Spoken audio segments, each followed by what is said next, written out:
మరి ఇందాక మీరు చెప్పిన హార్ట్ బర్న్‌నే ఎక్కువ సిట్యుయేషన్స్ ఉంటారా? లేకపోతే హార్ట్ అటాక్స్ నిజంగా వచ్చే అవకాశాలు ఉంటాయా? గ్యాస్ట్రిక్ రిలేటెడ్‌గా గ్యాస్ సమస్య ఉన్న వాళ్ళకి హార్ట్ అటాక్ వస్తదని ఎక్కడ ఏ పుస్తకాల్లో లేదండి. కాకపోతే ఏంటంటే గ్యాస్ సమస్యలు ఉన్నోళ్ళకి చెప్పాను కదండి, చాలా మందికి ఈ అప్పర్ వాల్వ్ అనేది లూజ్‌గా ఉంటుంది. వాళ్ళకి హార్ట్ బర్న్ కామన్‌గా ఉంటుంది. హార్ట్ అటాక్స్ పెరగొచ్చు. దేనివల్ల పెరగొచ్చు? రోజు బిర్యానీ తింటున్నారనుకోండి.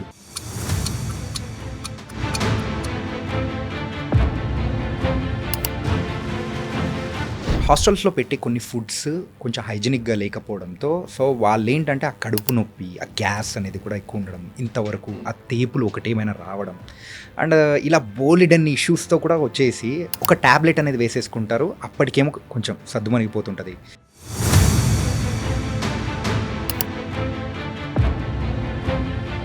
మన పెద్దవాళ్ళు అనేవాళ్ళు వేరే వాళ్ళు బాగుపడుతున్నారంటే అసూయ పడేవాళ్ళు, ఈర్ష్య వాళ్ళకి వీడి కడుపు మంట వస్తుందని అంటారు. అంటే వేరే వాళ్ళ మీద నెగిటివ్ ఫీలింగ్లో కూడా మన బాడీలో యాసిడ్ ఎక్కువ ప్రొడ్యూస్ అవుద్ది. సో యాసిడ్ ఎక్కువ ప్రొడ్యూస్ అయితే ఏమవుతుంది? అల్సర్స్ ఫామ్ అవటం, ఎసిడిటీ ఫామ్ అవటం, తేపులు ఎక్కువ రావటం, ఇవన్నీ కూడా ఉంటాయి.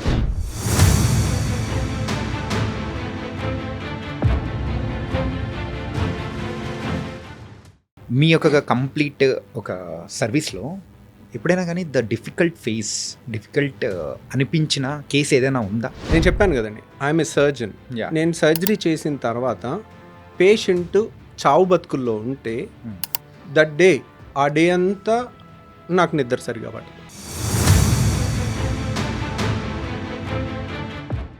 ఆ దాంట్లో ఒక్కోసారి నేను ఒక young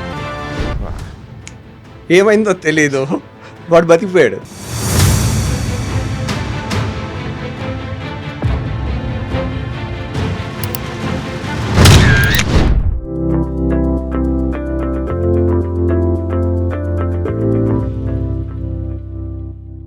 hi guys, welcome to iDream secrets of healthy life style with చాణక్యలో. ఈరోజు మనం తెలుసుకోబోయే టాపిక్ ఏదైనా ఉందంటే అది గ్యాస్ట్రిక్ ఇష్యూస్ గురించి. సో మనకు ఏం తిన్నా కానీ అరే మసాలా ఫుడ్స్ తిన్నా అండ్ మన లైఫ్ స్టైల్ అనేది కూడా సరిగ్గా లేకపోవడం వల్ల వచ్చి సఫర్ అయ్యే ప్రాబ్లమ్స్ ఏదైనా ఉన్నాయంటే సర్వసాధారణమైన ప్రాబ్లం మరి గ్యాస్ట్రిక్ ఇష్యూస్. మరి ఈ గ్యాస్ట్రిక్ ఇష్యూస్ కానీ అండ్ గాల్ బ్లాడర్ ఇలా బోల్డెన్ని వాటి గురించి కూడా మనతో పాటు ఈరోజు డిస్కస్ చేయడానికి రవికాంత్ కొంగర గారు ఉన్నారు అండ్ గ్యాస్ట్రోఎంట్రాలజిస్ట్ అలాగే బెరియాట్రిక్ సర్జన్ కూడా. మరి సార్ వీటన్నిటి గురించి మనలో ఉన్న డౌట్స్ చాలామందికి ఉండే ఉంటాయి కదా, మరి నార్మల్ లైఫ్ స్టైల్లో ఉన్న ఆ ప్రాబ్లమ్స్ అన్నిటి గురించి కూడా సార్ ఏం చెప్తారు కూడా మనం. హాయ్ రవికాంత్ గారు, ఎలా ఉన్నారు? ఫైన్ అండి. Sir thank you for coming to our I dream. ఏంటంటే మిమ్మల్ని పట్టుకోవడం చాలా కష్టం అని చెప్పేసి మా వాళ్ళు కూడా అంటుంటే ఎలాగోలా మిమ్మల్ని కూర్చోబెట్టేసాము. రియలీ అసలు గ్యాస్ట్రోఎంట్రాలజిస్ట్గా సో మీకంటూ చాలా మంచి పేరు అనేది కూడా ఉంది. చాలామంది పేషెంట్స్ని కూడా ట్రీట్ చేశారు. ఎన్ని ఇయర్స్ బ్యాక్ ఈ జర్నీ అనేది కూడా స్టార్ట్ అయింది సార్? సో ఈ జర్నీ అనేది ఆల్మోస్ట్ 1997లో ఎంబీబీఎస్ జాయిన్ అయ్యానండి. 1997 బ్యాచ్ నేను. సో 1997లో ఎంసెట్ రాశాను. ఫస్ట్ అటెంప్ట్లో కాకతీయ మెడికల్ కాలేజ్ వరంగల్లో జాయిన్ అయ్యాను. ఓకే. తర్వాత 5 years అయిపోయింది ఎంబీబీఎస్. 5 years అయిపోయింది. హౌస్ సర్జన్ 1 year, అది అన్నీ అయిపోయాక 5.5 years అయిపోయిన తర్వాత ఇమీడియట్గా మళ్ళీ పోస్ట్ గ్రాడ్యుయేషను ఫస్ట్ అటెంప్ట్లోనే మనకి స్టేట్ 10th ర్యాంక్ వచ్చి ఉస్మానియాలో జాయిన్ అయ్యాను. Masters in surgery, general surgery 3 ఏళ్ళు ఉస్మానియాలో అయిపోయింది. అయిపోయిన తర్వాత I wanted to do oncology, అంటే క్యాన్సర్ స్పెషాలిటీకి వెళ్దామని అనుకున్నాను. అంటే క్యాన్సర్ సర్జరీస్ చాలా పెద్ద పెద్ద సర్జరీస్ ఉంటాయి. ఇప్పుడు మనకి ఒక అవయవం ఉందనుకోండి, ఇప్పుడు స్టమక్ ఏదన్నా అల్సర్ వచ్చిందనుకోండి, గ్యాస్ట్రో సమస్య, అల్సర్ వరకు తీసేస్తాం. ఓకే. అదే స్టమక్కి క్యాన్సర్ వస్తే ఆ స్టమక్ దాని చుట్టుపక్కల అవయవాలన్నీ తీసేస్తాం. ఓకే. అంటే ఒక స్టూడెంట్కి ఫ్యాసినేటింగ్ సర్జరీస్ ఉంటాయి, పెద్ద పెద్ద సర్జరీస్ ఉంటాయి ఆంకాలజీ అంటే క్యాన్సర్ సర్జరీలో. సో క్యాన్సర్ సర్జరీలో నాకు క్యాన్సర్ సర్జరీ పెద్ద పెద్ద ఆపరేషన్లు, ఇంత పెద్ద పెద్ద అవయవాలన్నీ తీసి బయట పెట్టేస్తుంటారు చేతిలో మా ప్రొఫెసర్స్ అన్నీ. అవన్నీ చూసి ఎట్లయినా ఆంకాలజిస్ట్ అవ్వాలని బాగా ప్రిపేర్ అయ్యాను. సో ఆంకాలజీ నాకు నేరోలో టాటా మెమోరియల్ హాస్పిటల్లో కింగ్ జార్జ్ టాటా మెమోరియల్ బాంబేలో ఉంది. ఓకే. సో దాంట్లో నాకు నేరోలో మిస్ అయింది. అడియార్ చెన్నైలో నేరోలో మిస్ అయింది. అంటే థియరీ అయిపోయింది, ప్రాక్టికల్ అయిపోయింది, ఇంటర్వ్యూలో పోయిందనమాట. సో 2 సీట్లు ఉంటాయి. కిద్వై లో కూడా ఇవన్నీ 2-3 మంత్స్ గ్యాప్లో రాసాము. కిద్వై అంటే మన బెంగళూరులో క్యాన్సర్ హాస్పిటల్ ఫేమస్. దాంట్లో కూడా 2 సీట్స్ ఉన్నాయి, 3rd ర్యాంక్ వచ్చింది. కింగ్ జార్జ్ యూనివర్సిటీ లక్నోలో కూడా 2 సీట్లు ఉంటే 1 సీట్ ఉంటే 2nd ర్యాంక్. అట్లా అన్నిట్లో నేరోలో మిస్ అయ్యాను. ఎందుకో టైంపాస్ ఊరికే నేషనల్ బోర్డ్ ఎగ్జామ్ అని ఒకటి ఉంటుందండి. అది అన్ని స్పెషాలిటీస్కి వర్తిస్తుంది. దాంట్లో మంచి మార్క్ వస్తే ఏ స్పెషాలిటీ అయినా ఎక్కడైనా చూస్ చేసుకోవచ్చు. ఆ ఎగ్జామ్ ఊరికే టైం పాస్కి రాశాను. ఆంకాలజీ కోసం అని రాయలేదు. ఆంకాలజీ ప్రిపేర్ అవుతున్నా, గ్యాస్ట్రో అంటే నేను ఈ ఎగ్జామ్ రాశాను. దాని ఫీజు కూడా ఎంత, 200 రూపీసో 300 రూపీసో సెంట్రల్ గవర్నమెంట్ కండక్ట్ చేస్తుంది. 2000 ఆ టైంలో. ఇది 2008. 2008. అంటే అప్పటికి ఎంబీబీఎస్ అయిపోయింది, పోస్ట్ గ్రాడ్యుయేషన్ ఎంఎస్ అయిపోయింది, సర్జరీ అయిపోయింది. తర్వాత నేను ఆంకాలజీ క్యాన్సర్ సర్జరీకి ప్రిపేర్ అవుతుంటే సరే ఇది ప్రాక్టీస్ కోసం ఎగ్జామ్ రాద్దామని రాస్తే దాంట్లో నాకు స్టేట్లో ఫస్ట్ ర్యాంక్ వచ్చింది. సో నాకు ఆప్షన్ నిమ్స్లో ఆంకాలజీ ఉంది, గ్యాస్ట్రోఎంటరాలజీ ఉంది, 2 ఉన్నాయి. సో నిమ్స్లో సీట్లు నేషనల్ కోటావి కొన్ని ఉంటాయి. నేషనల్ బోర్డు డిఎన్బి అని, డిఆర్ఎన్బి అంటాను. దాంట్లో నిమ్స్లో 2 డిపార్ట్మెంట్లో నాకు కావాల్సిన ఆంకాలజీ ఉంది, గ్యాస్ట్రో ఉంది. కాకపోతే ఆంకాలజీ కన్నా గ్యాస్ట్రో డిపార్ట్మెంట్ చాలా బాగుంటుంది, చాలా స్ట్రాంగ్ డిపార్ట్మెంట్, టీచింగ్ ఎక్సలెంట్గా ఉంటుంది, ప్రొఫెసర్స్ ఆర్ ఎక్సలెంట్ అన్నది బయట అందరూ చెప్తూ ఉన్నారు. సరే డిపార్ట్మెంట్ బాగుంది కదా, గ్యాస్ట్రోలో జాయిన్ అవుదామని. నచ్చపోతే మళ్ళీ మానేసి ఇంకో 6 మంత్స్లో నాకు ఎక్కడో చోట ఆంకాలజీ నేరోలో మిస్ అయ్యింది కదా, వచ్చేస్తుంది అని అనుకున్నాను. అని నేను ఇక నిమ్స్లో గ్యాస్ట్రో జాయిన్ అయ్యాను. That was the game changing plan అనమాట. అంటే అక్కడి నుంచి the training was fantastic. So 3 ఇయర్స్లో మా ప్రొఫెసర్స్ నిమ్స్లో శాస్త్రి గారు కానీ, ఆదికేశవ శాస్త్రి గారు కానీ, బీరప్ప గారు కానీ, ఇప్పుడు నిమ్స్ డైరెక్టర్ ఆయన, సో బీరప్ప గారు కానీ, వాళ్ళ కింద ట్రైన్ అయ్యాం మేము. వాళ్ళు ఆల్మోస్ట్ వాళ్ళ 60 ఇయర్స్ ఆఫ్ ఎక్స్పీరియన్స్ అంతా కూడా మాకు ఆల్మోస్ట్ 3 ఇయర్స్లో కంప్లీట్ ట్రాన్స్ఫర్ చేసేసారు. So they made us so good in what మాకు వచ్చిన డిగ్రీలో.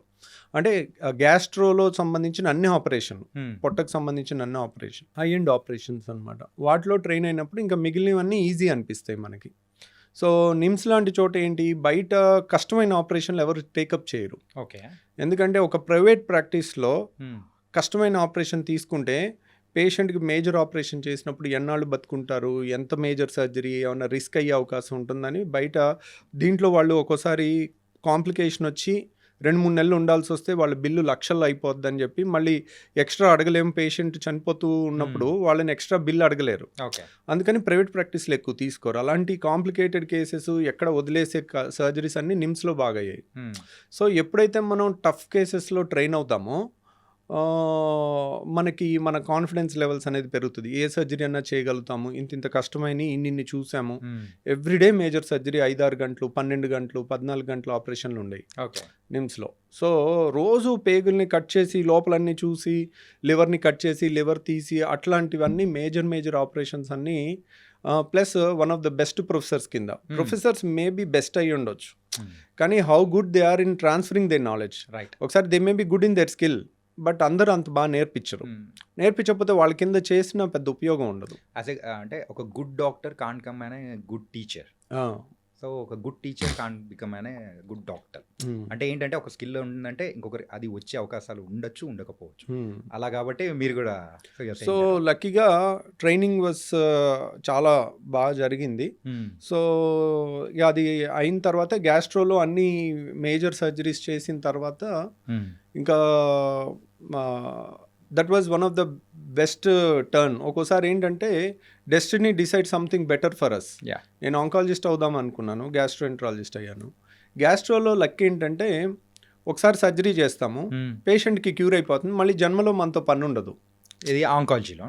గ్యాస్ట్రోలో ఇప్పుడు గాల్ బ్లాడర్లో రాళ్ళు ఉన్నాయండి, ఆపరేషన్ చేసాం, క్యూర్ అయిపోయింది, మళ్ళీ మనతో పని ఉండదు. సో కష్టమైన ఇప్పుడు గర్భసంచి ఆపరేషన్ ఉంది, లాప్రోస్కోపీ, కీ హోల్ సర్జరీ. ఒకప్పుడు లాగా మేము అన్ని మేజర్ సర్జరీస్ కట్ చేసి లోపల పెద్ద పెద్ద ఆపరేషన్ చేసి ఉంటాం కాబట్టి ఇప్పుడు గర్భసంచి ఆపరేషన్ చేసే గైనకాలజిస్టులు ఉంటారు అనుకోండి, గర్భసంచి పక్కనే వెనకాలే మా పెద్ద పేగు ఉంటుంది, మోషన్ వెళ్ళే పేగు. ఒకసారి గట్టిగా దానికి అతుక్కుని ఉంటుంది.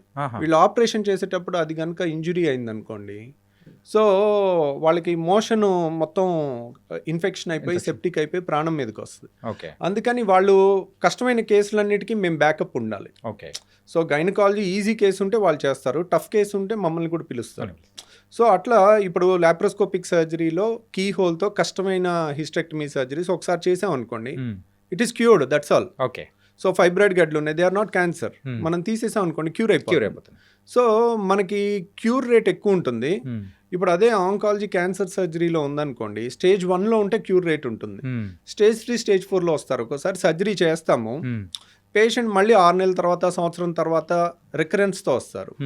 ఇంకా వాళ్ళు పాపం చనిపోయే వరకు మన చుట్టూ తిరుగుతూ ఉంటారు. పాపం వాళ్ళ బాధ అంతా మనకి ట్రాన్స్ఫర్ అవుతూ ఉంటుంది. Some times once we do surgery on a patient, we own them. So మన పేషెంట్ అన్న ఫీలింగ్ ఉంటుంది. వాళ్ళు మన ముందు పాపం కుంగి కుసించి పోతూ ఉంటే కనుక ఇట్స్ లైక్ చాలా బాధగా ఉంటుంది. సో ఆ గ్యాస్ట్రో చేయటం వల్ల గ్యాస్ట్రోలో కూడా ఇప్పుడు స్టమక్ క్యాన్సర్ ఉంటుంది, కోలన్ క్యాన్సర్ ఉంటుంది, ఇవన్నీ కూడా గ్యాస్ట్రోఎంట్రాలజిస్ట్ కూడా చేయొచ్చు. అప్పుడప్పుడు క్యాన్సర్ ఆపరేషన్, మేజర్ ఆపరేషన్లు కూడా చేస్తుంటాం. So but majority work 70% of the work non cancer work ఉంటుంది. కాబట్టి సాటిస్ఫాక్షన్ లెవెల్ ఎక్కువ ఉంటుంది.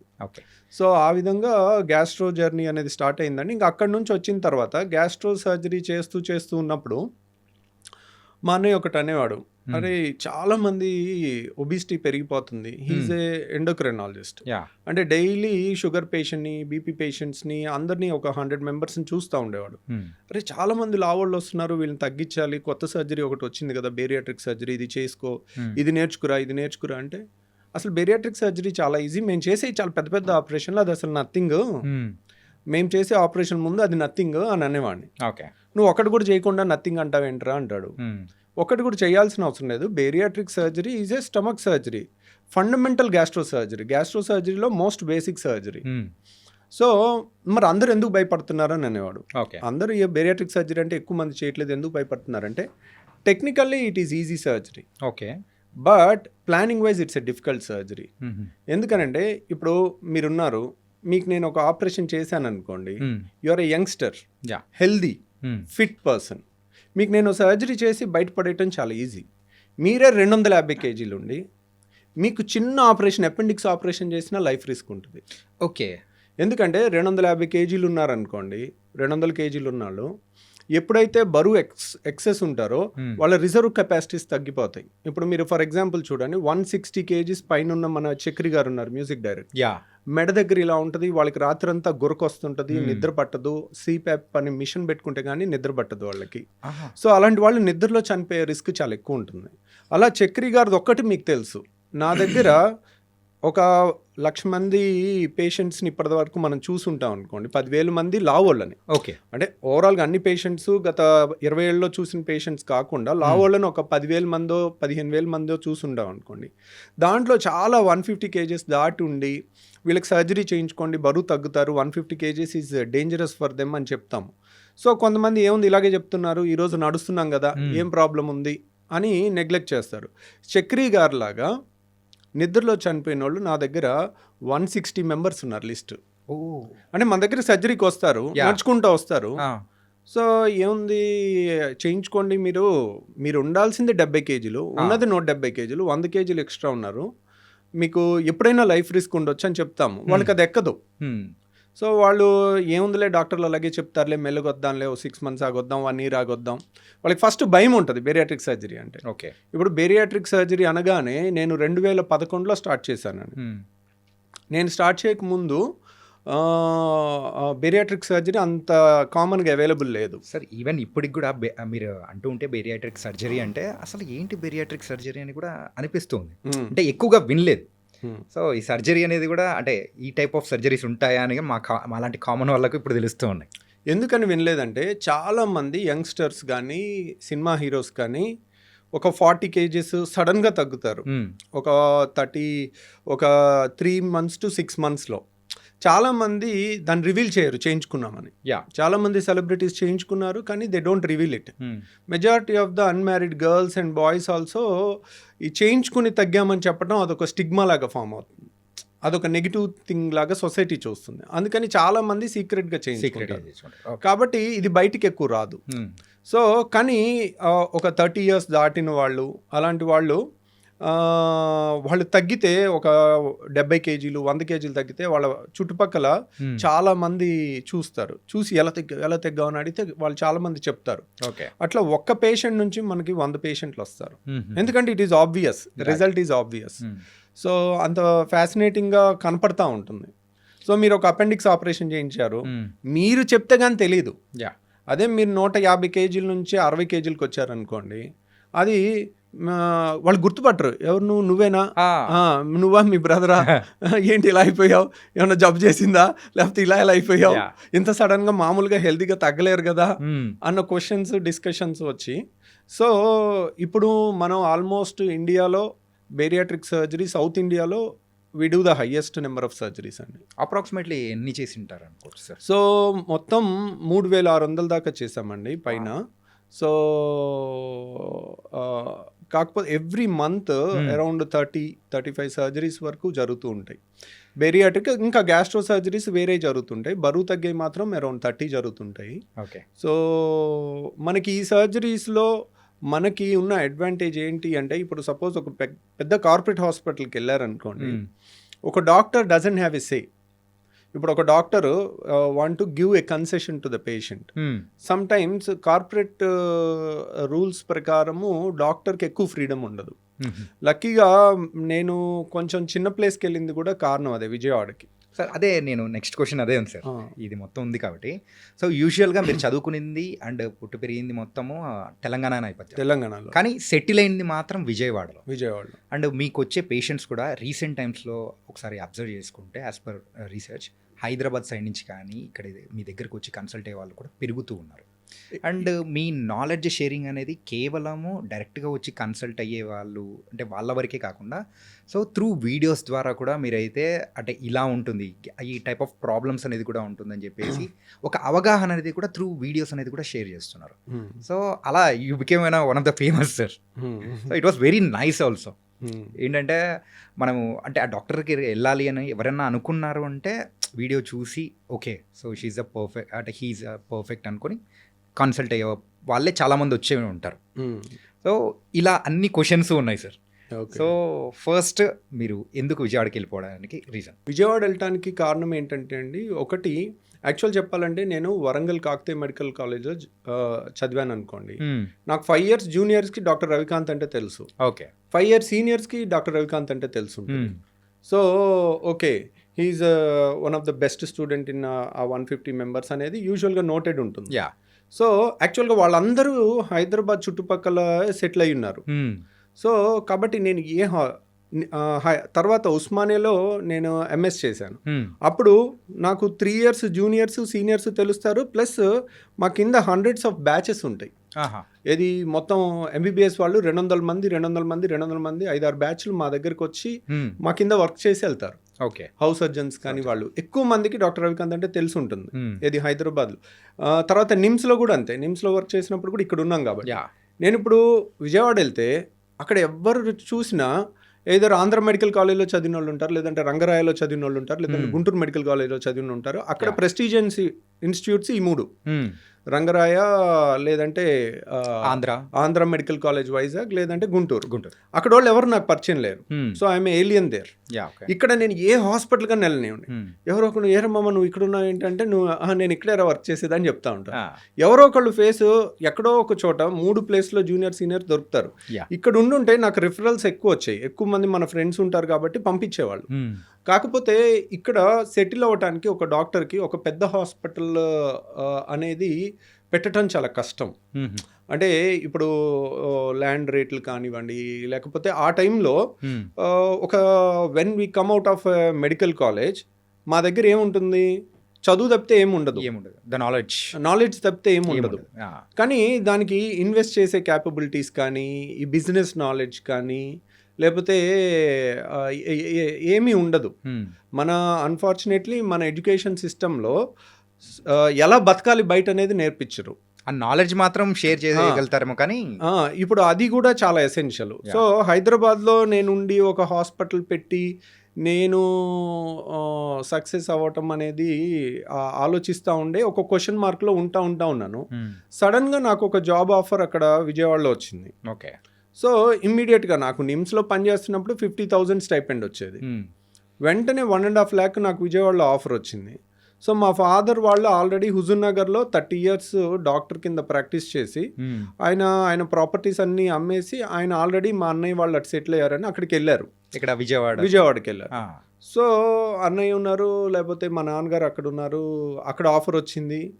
సో సరే వెళ్ళి చూద్దాం, ఒక సంవత్సరం చూద్దాం, లేకపోతే వచ్చేద్దాం మళ్ళీ ఇక్కడికి అని అనుకున్నాను. ఇంకా అక్కడికి వెళ్ళాక దెర్ ఈజ్ ఎనీబడి, నేను హైదరాబాద్లో తెలంగాణలో పుట్టి పెరుగున్నాను కదా, everyone sees Vijayawada down. So ఇక్కడ నుంచి పేషెంట్స్ నా మీద నమ్మకంతో హైదరాబాద్లో పెద్ద పెద్ద హాస్పిటల్స్ వదిలేసి, సో అల్ట్రా రిచ్ పీపుల్ కూడా విజయవాడ నా కోసం వచ్చి మన హాస్పిటల్ అడ్మిట్ అయ్యి సర్జరీ చేయించుకుని వెళ్తుంటారు. వాళ్ళ చుట్టాలకి ఎవరికి చెప్పినా కానీ హైదరాబాద్ నుంచి విజయవాడ ట్రీట్మెంట్కి వెళ్తున్నాం అని దే సీ దెమ్ డౌన్. అంటే ఒక స్టెప్ దిగినట్టే కదా అనిపిస్తుంది, దిగినట్టు ఉంటుంది. సో వాళ్ళు దానికి ఎక్స్ప్లెయిన్ చేయటానికి నాకు నమ్మకం కుదిరింది, నేను వెళ్తున్నా అని చెప్తుంటారు. కానీ ఒకరికి చెప్పిన తర్వాత ఇంకొకరికి చెప్పాల్సి వస్తుంది. So but somehow the trust brings them to me ultimately. ఎందుకంటేనండి ఒక మెడిసిన్ రాయటము, ఎప్పుడో ఒకసారి షుగర్కి వెళ్ళి చూపించుకోవటం ఇట్ ఈజ్ ఓకే. కానీ ఒక సర్జరీ అనేది లైఫ్లో ఒక్కసారే జరుగుతుంది. సర్జరీని మైక్రో డిసెక్షన్ చేస్తే ఒక 100 steps ఉన్నాయనుకోండి. ఓకే. ఈచ్ స్టెప్లో ఏ స్టెప్లో చిన్న మిస్టేక్ జరిగినా దాని ఎఫెక్ట్ లైఫ్ లాంగ్ ఉంటుంది. రైట్. సో పేషెంట్కి లైఫ్ లాంగ్ ఉంటుంది. But it is worth it actually. మనకి who is the best in that అనేది తెలుసుకుని దాంట్లో బెస్ట్ అనే సర్జరీలో మాత్రం అసలు కాంప్రమైజ్ ఉండకూడదు. ఎందుకంటే మెడికల్లో పాస్ అవటానికి ఎంత అండి, 50% ఉంటే సరిపోతుంది. సో ఇప్పుడు మనం ఎవరి మీద ఆపరేషన్ చేసి నాకు 50% గ్యారంటీ అంటే ఒప్పుకుంటారా? యాక్చువల్ 99% కూడా సరిపోదు సర్జన్స్కి. యాక్చువల్గా ఇయర్ పాస్ అయ్యే కొద్దీ ఆ నెంబర్ ఆఫ్ కేసెస్ చేస్తూ ఉండే కొద్దీ మన యాక్యురసీ 99% రీచ్ అవుతుంది. 100% ఎవరికి రీచ్ అవుతుంది? ఎవరన్నా 100% రిజల్ట్స్ ఇస్తున్నానని చెప్పారనుకోండి, దే ఆర్ అబద్ధాలు చెప్తున్నట్టు. అంటే అక్కడే అర్థమైపోతుంది. యూజువల్గా దట్ ఈస్ ఇంపాసిబుల్. ఎందుకంటే సర్జన్ చేతిలో లేని చాలా ఉంటాయి. ఒక 1%. ఇప్పుడు సర్జరీ నేను చేస్తానండి, చేసిన మరుసటి రోజు హార్ట్ అటాక్ వచ్చి చచ్చిపోతారు. అది ఇంటి దగ్గర హార్ట్ అటాక్ వచ్చింది అనుకోండి, ఆపరేషన్ చేయకుండా ఏమంటారు, మన టైం బాగాలేదు, 5 నిమిషాలు అయిపోయింది, ఏం చేస్తామని వాళ్ళు ఫ్యామిలీ ఆపరేషన్ అయిన మరుసటి రోజు హార్ట్ అటాక్ వచ్చింది అనుకోండి, అందరూ సస్పీషియస్గా చూస్తారు. ఏమంటే ఇన్నాళ్ళు రాంది ఇప్పుడు ఎందుకు వస్తుందండి, మీరు ఆపరేషన్ ఏదో చేసి ఫెయిల్ చేసి ఉంటారు, లేదంటే మీరు ఏదో తప్పు చేసి ఉంటారు, అన్ని క్వశ్చన్ మార్క్స్. ఇప్పుడు పేషెంట్స్కి అనుమానం ఉండుండకపోవచ్చు, కానీ ఆ కార్యక్రమాల దగ్గర దినం దగ్గర కానీ వచ్చే జనాల్లో ఒక్కొక్క క్వశ్చన్ రేస్ చేసేసరికి లేని అనుమానాలు వస్తూ ఉంటాయి. అంటే ఒక పేషెంట్ని it's a stressful job actually surgery అనేది.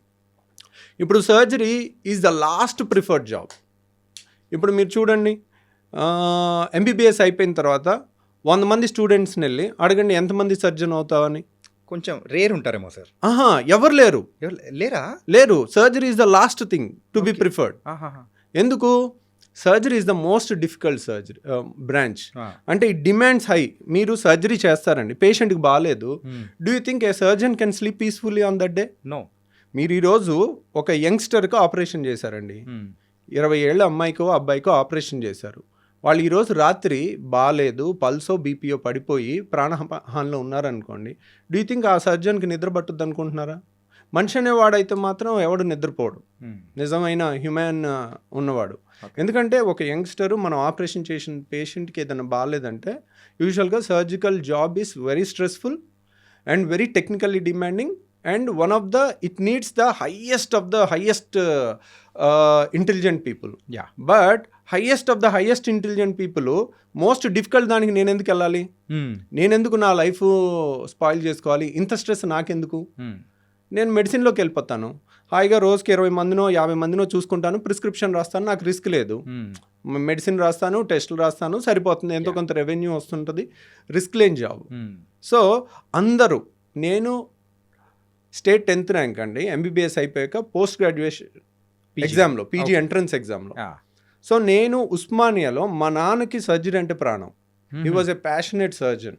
ఎంబీబీఎస్ చేసి అప్పట్లోనే సర్జరీస్ చేసేవాడు. ఆయన ఎంఎస్ జనరల్ సర్జరీ చేద్దాం అనుకున్నాడు, నారోలీ 1%తో తను మిస్ అయ్యారు. యాక్చువల్గా మీ అంటే మీ ఫ్యామిలీస్లోనే ఇది ఉందా సార్, ఏంటి నారోలో అక్కడ వరకు వచ్చి ఆగిపోవడం అనేది? డాడీకి ఉందంటున్నారు. యాక్చువల్గా మీరు ఆంకాలజీకి వెళ్దాం అనుకున్న టైంలో కూడా 3 or 4 రాసినప్పుడు అక్కడ కూడా కరెక్ట్ ఒక స్టెప్ అంటే బిహైండే ఆగిపోయారు. మేబీ అంటే మా ఆ టైం ఏంటంటేనండి, మనం కావాలనుకునే దానికన్నా కూడా బెటర్ థింగ్ ఏమో మనకు వచ్చింది. We never know what we desperately want may not be the best for us. మనకు ఆ రోజు ఆ నాలెడ్జ్ ఉండదు. సో ఇండైరెక్ట్లీ స్పీకింగ్ మా నాన్నకు జరిగింది కానీ నాకు జరిగింది కానీ actually the best thing. Automatically it happened. What we wanted was not the best thing actually. ఎందుకంటే మా నాన్న అనుకున్నది సర్జన్ అవుదామని.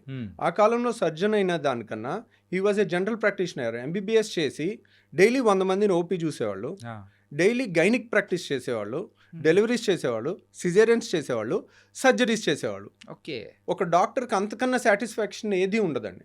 పాతకాలం ఎంబీబీఎస్ డాక్టర్లు అంటే దేనికైనా ఆన్సర్ ఉండేది వాళ్ళ దగ్గర. He was trained in a Nellore Ramachandra Reddy hospital ప్రజా వైద్యశాలలో ట్రైన్ అయినారు. హీ వాజ్ ఏ కమ్యూనిస్ట్ అనమాట.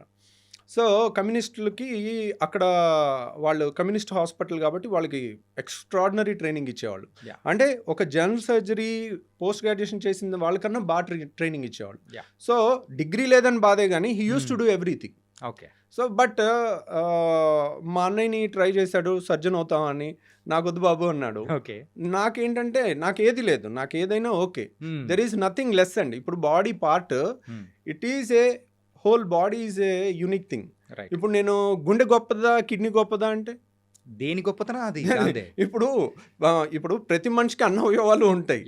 ఏ అవయవంకి జబ్బు వస్తే దాని గొప్పతనం బయటపడుద్ది. అంతేగాని ఇప్పుడు మనకి ముక్కు అవసరమే, మూతి అవసరమే, హార్ట్ అవసరమే. ఏది ఎక్కువ కాదు, ఏది తక్కువ కాదు. సో అందుకని నేను ఏదైనా ఓకే అని అనుకున్నాను. సో సర్జరీలోకి వెళ్ళాను. నేను వెళ్ళినప్పుడు నేను స్టేట్ 10th ర్యాంక్ వచ్చి నేను సర్జరీ ఉస్మానియాలో సీట్ తీసుకోగానే నా వెనకాల అతను, అమ్మయ్యా వీడు ఉస్మానియాలో జనరల్ మెడిసిన్ తీసుకోలేదు, వీడు తీసుకుంటే నాకు వచ్చేది కాదు, అమ్మయ్యా నాకు జనరల్ మెడిసిన్ వస్తుంది. వాడు వెనకాల అమ్మ వీడికి రేడియాలజీ తీసుకోలేదు, ఈడవాడు పిచ్చి వెరుబాగులో లాగున్నాడు, రేడియాలజీ ఇంత డిమాండింగ్ వదిలేశాడు, నాకు రేడియాలజీ వస్తుంది ఉస్మానియాలో సీటు. ఎందుకంటే 1-2 సీట్లే ఉండేవి. నేను 10th ర్యాంక్ నేను తీసుకుంటే వాళ్ళకి వచ్చేది కాదు. సో అట్లా లెక్కలేసుకున్నారు. తర్వాత ఉస్మానియాలో ప్రెస్టీజియస్ ఉస్మానియాలో జనరల్ సర్జరీ నేను స్టేట్ 10th ర్యాంక్ వచ్చి ఫస్ట్ సీట్ తీసుకుంటే సెకండ్ సీటు 160 ర్యాంక్ వరకు ఎవరు తీసుకోలే. 160 ర్యాంక్ వరకు జనరల్ మెడిసిన్ వరంగల్లో అయిపోయిన తర్వాత మిగిలిన డెర్మటాలజీ కూడా అయిపోయిన తర్వాత అన్ని స్పెషాలిటీస్ అయిపోయిన తర్వాత నాన్ రిస్కీ బ్రాంచెస్ అన్నీ అయిపోయాక ఇంకేది రానోళ్ళు అప్పుడు సెకండ్ సీటు ఉస్మానియాలో తీసుకున్నారు. సో బై చాయిస్ వెళ్ళటం వేరు. The worst trend in India is the smart people are not coming in to surgery. అది మన సొసైటీకి చాలా చెడండి. ఎందుకంటే మీరు చూడండి ద ప్రెస్టీజియస్ నిమ్స్లో you know cardiothoracic surgery, heart surgery చేసేవాళ్ళు లేరు. Seats are vacant. అసలు నిమ్స్ లాంటి దాంట్లో ఒక సీట్ వేకెంట్ ఉంటుందని ఎవరైనా ఊహిస్తారా? ఒక సూపర్ స్పెషాలిటీ సీటు కోట్లలో పెట్టినా దొరకదు అనుకుంటారు మీరు. ఈరోజు కనుక నిమ్స్లో జనరల్ మెడిసిన్ సీట్ కానీ నిమ్స్లో కార్డియాలజీ సీట్ కానీ వేలం వేసి, ఇప్పుడు మనకి కోకాపేటలో స్థలానికి వేలం వేసినట్టు నిమ్స్లో ఒక సీట్ నేను పెట్టాను అని వేలం వేయండి, 20 కోట్లకు తక్కువ పోదు కార్డియాలజీ సీటు. అంటే దానికి విలువ కట్టలేము, అంత డిమాండ్ ఉంటుంది. నిమ్స్ లాంటి ప్లేస్లో కార్డియాలజీ సీట్ చేసామంటే దాన్ని కనుక సెపరేట్గా ఎన్ఆర్ఐ సీట్ కింద పెట్టి దాన్ని వేలం వేస్తే మాత్రం 20 కోట్ల కన్నా ఎక్కువ అవుతుంది. So as a gastroenterologist and recent టైమ్స్లో కూడా మన ఒక గట్ హెల్త్ అనేది కూడా వెరీ వెరీ ఇంపార్టెంట్. ఏంటంటే ఆ గట్ హెల్త్ బాగుంటే అన్నీ బాగున్నట్టే మన లైఫ్లో. ఆ హెల్త్ అనేది కూడా మొత్తం బాగుంటుంది. వేరే అవయవాలు కూడా అన్నీ దాని కరెక్ట్ ఫంక్షన్ అనేది కూడా జరుగుతూ ఉంటుంది అంటారు. సో గట్ హెల్త్ నిజంగా అంత ఇంపార్టెంటా? గట్ హెల్త్ అనేది యూజువల్‌గా ఒకప్పుడులా లేదండి. గట్ హెల్త్ ఒకప్పుడు ఇంట్లో ఫుడ్ ఎక్కువ తినేవాళ్ళు. మన చిన్నప్పుడు గానీ, అందరూ పిల్లలు గానీ, బయట ఫుడ్ ఎక్కువ ఉండేది గాదు. ఇప్పుడు ద మొమెంట్ ఈ ఫుడ్ డెలివరీ యాప్స్ అన్నీ వచ్చేసిన తర్వాత పిల్లలకి ఏ టైంలో ఏది కావాలంటే అది యూజువల్లీ ఔట్ సైడ్ ఫుడ్ అట్లా వచ్చేస్తుంది. వచ్చేస్తుంది. సో, ఒకప్పుడు చక్కగా ఇంట్లో ఫుడ్ తినేవాళ్ళు. అప్పుడప్పుడు వారానికి ఒక్కసారో రెస్టారెంట్‌కెళ్ళేవాళ్ళు, బయట తినేవాళ్ళు. Okay. That's a different thing. ఇప్పుడు గట్ హెల్త్ సరిగ్గా ఉండాలంటే మనం తినే ఫుడ్ సరిగ్గా ఉండాలి. రైట్. మనం తినే ఫుడ్‌లో క్వాలిటీ కన్నా కూడా టేస్ట్‌కి ఇంపార్టెన్స్ ఉన్నప్పుడు వాళ్ళు ప్రిపేర్ చేసేవాళ్ళు కూడా దీని టేస్ట్ ఎక్కువ ఉండాలి, ఏది కలిపినా పర్వాలేదు అన్నట్టు ఉంటారు. సో, ఆబ్వియస్లీ వాళ్ళకి వాళ్ళ సేల్ ఇంపార్టెంట్. రైట్. వాళ్ళకి మన health is not important. But ఇంట్లో మన మదర్ ప్రిపేర్ చేశారనుకోండి, వాళ్ళకి టాప్ ప్రియారిటీ ఏముంటుంది, మన హెల్త్ బాగుండాలి, కొంత టేస్ట్ ఉండాలని రెండూ ఉంటాయి. యా. ఆ ప్రేమ అనేది ఉంటుంది, వీళ్ళ ఆరోగ్యం అనేది ఉంటుంది. అది అవుట్ సైడ్ ఫుడ్ డెలివరీ యాప్స్లో అది ఉండదు. కాబట్టి మనం చెత్త అంతా తినేసరికి ఇప్పుడు గట్ హెల్త్ చాలా మంది గ్యాస్ అని ఉదయం లేస్తే గ్యాస్, అదేదో అందరూ సర్వసాధారణం ఫోన్లన్నీ అయిపోయింది గ్యాస్. సార్ అదైతే. అంతా గ్యాస్ మయం లాగా అయిపోయింది ప్రపంచం అంతా. అందరూ సార్ గ్యాస్ అంటారు, లేదంటే తేపులు అంటారు, లేదంటే కింద నుంచి అంటారు, లేకపోతే ఉబ్బరం అంటారు. ఇంకా విచిత్రమైన కంప్లైంట్లు. అంటే మనం విచిత్రమైన ఫుడ్లు తిన్నప్పుడు రైట్. అన్ని టెక్స్ట్ బుక్లో డిస్క్రైబ్ చెయ్యని కంప్లైంట్స్తో వస్తుంటారు. ఓకే. ఎందుకంటే టెక్స్ట్ బుక్లు పేషెంట్ చూసి రాస్తారు. యా. కాబట్టి బుక్లో ఉన్నదంతా పేషెంట్లో ఉండాలనుకుంటే ఉండదు. ఎందుకంటే ఈ బుక్కులు రాసే టైంలో ఈ ఫుడ్ డెలివరీ యాప్లు లేవు. ఓకే. కాబట్టి ఇప్పుడు వచ్చే కంప్లైంట్స్ అన్ని చూస్తుంటే ఇంకా విచిత్రమైన కంప్లైంట్లు వస్తున్నాయి. ఇప్పుడు అంటే ఇప్పుడు బుక్స్ కనుక రాస్తే అంటే అప్పుడు బుక్స్ సుమారు ఒక 1000 పేజెస్ అప్రాక్సిమేట్ మనం అనుకున్నాం. అంటే ఇప్పుడు సుమారు ఒక 50,000 పేజెస్, 1,00,000 పేజెస్ పెట్టుకొని బుక్ పెట్టుకొని ఇంత పెట్టి తిరగాలి. రోజుకి బుక్కుల సైజ్ పెరిగిపోతుంది. So but okay, gut health is very important. మన పేగులో ఆల్మోస్ట్ ట్రిలియన్స్ ఆఫ్ బ్యాక్టీరియా ఉంటాయండి. They are all good bacteria, మనకి హెల్ప్ చేస్తూ ఉంటాయి. మనకి కొన్ని హార్మోన్స్ని తయారు చేస్తాయి, మనకి కొన్ని ఇమ్యూనిటీ పవర్ని పెంచే బ్యాక్టీరియా ఉంటాయి. They are symbiosis. ఇప్పుడు మనకి కొన్ని బ్యాక్టీరియా, మనకి చాలా మంచి బ్యాక్టీరియా ఎక్కువ ఉండాలి. సో కొన్ని చెడు బ్యాక్టీరియా కూడా ఉంటాయి. ఒక్కోసారి మనం అన్హెల్దీ ఫుడ్ ఎక్కువ తింటా ఉంటే ఆ చెడు బ్యాక్టీరియా పెరగటం వల్ల మనకి రకరకాల వ్యాధులు, క్రాన్స్ అని, అల్సరేటివ్ కోలైటిస్ అని రకరకాల జబ్బులు రావచ్చు. గ్యాస్ సమస్య అని, ఐబిఎస్ అని రకరకాలు. So gut health is very important. And stress వల్ల కూడా ఒకప్పుడు కన్నా ఇప్పుడు స్ట్రెస్ లెవెల్స్ పెరుగుతుంది. ఆ స్ట్రెస్ లెవెల్స్ పెరగటం వల్ల వాళ్ళకి స్ట్రెస్ ఎప్పుడైతే పేగులు కదలికలు ఇష్టం వచ్చినట్టు జరుగుతాయి. సార్ అది ఎమోషన్స్కి సంబంధించి మరి ఇక్కడ అంటే దానికి దీనికి లింక్ ఎలా పడుతుంది సార్? అంటే ఇప్పుడు మీరు ఎప్పుడైనా ఒక పిల్లల్ని భయపెట్టారు అనుకోండి, ఓకే, సడన్గా ఇది పోసేసుకుంటారు. యా. అవునా? తడిచిపోయింది అంటారు. ఇది కూడా అవుతుంది. అంటే వాళ్ళు భయపెడితే పేగులు కదులుతాయి. ఓకే. సో పేగుల movements are related to stress. Okay. So there is everything is inter related.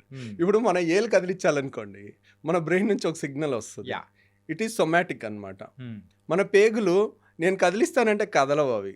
They are autonomic nervous system కంట్రోల్లో ఉంటాయి. అటానమిక్ నర్వస్ సిస్టమ్ కంట్రోల్ అంటే 10 నిమిషాలకు ఒకసారి, 20 నిమిషాలకు ఒకసారి దాని మూమెంట్ ఇలా ముందుకి పేగులు కదలికలు అనేది వస్తుంటాయి. అవి స్ట్రెస్ని బట్టి ముందుకి వెనక్కి వెళ్తుంటాయి, ఇష్టం వచ్చినట్టు కదలికలు ఉంటుంటాయి.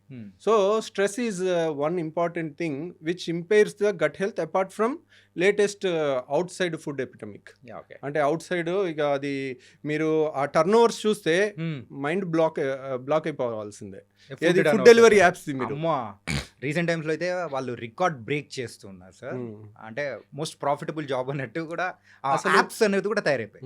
ఏంటంటే ఇప్పుడు మీరు ఒక్క ఇంట్లో ఒక పూటకి ఒకళ్ళు ఒక రెస్టారెంట్లో ఆర్డర్ పెట్టుకోవట్లే, నాకు ఇది ఇక్కడ కావాలి, నాకు ఇది ఇక్కడ కావాలి, ముగ్గురు బాయ్లు వచ్చి డెలివరీ చేసే టైమ్స్ కూడా ప్రతి ఇంట్లో మీకు I don't think any one is exception.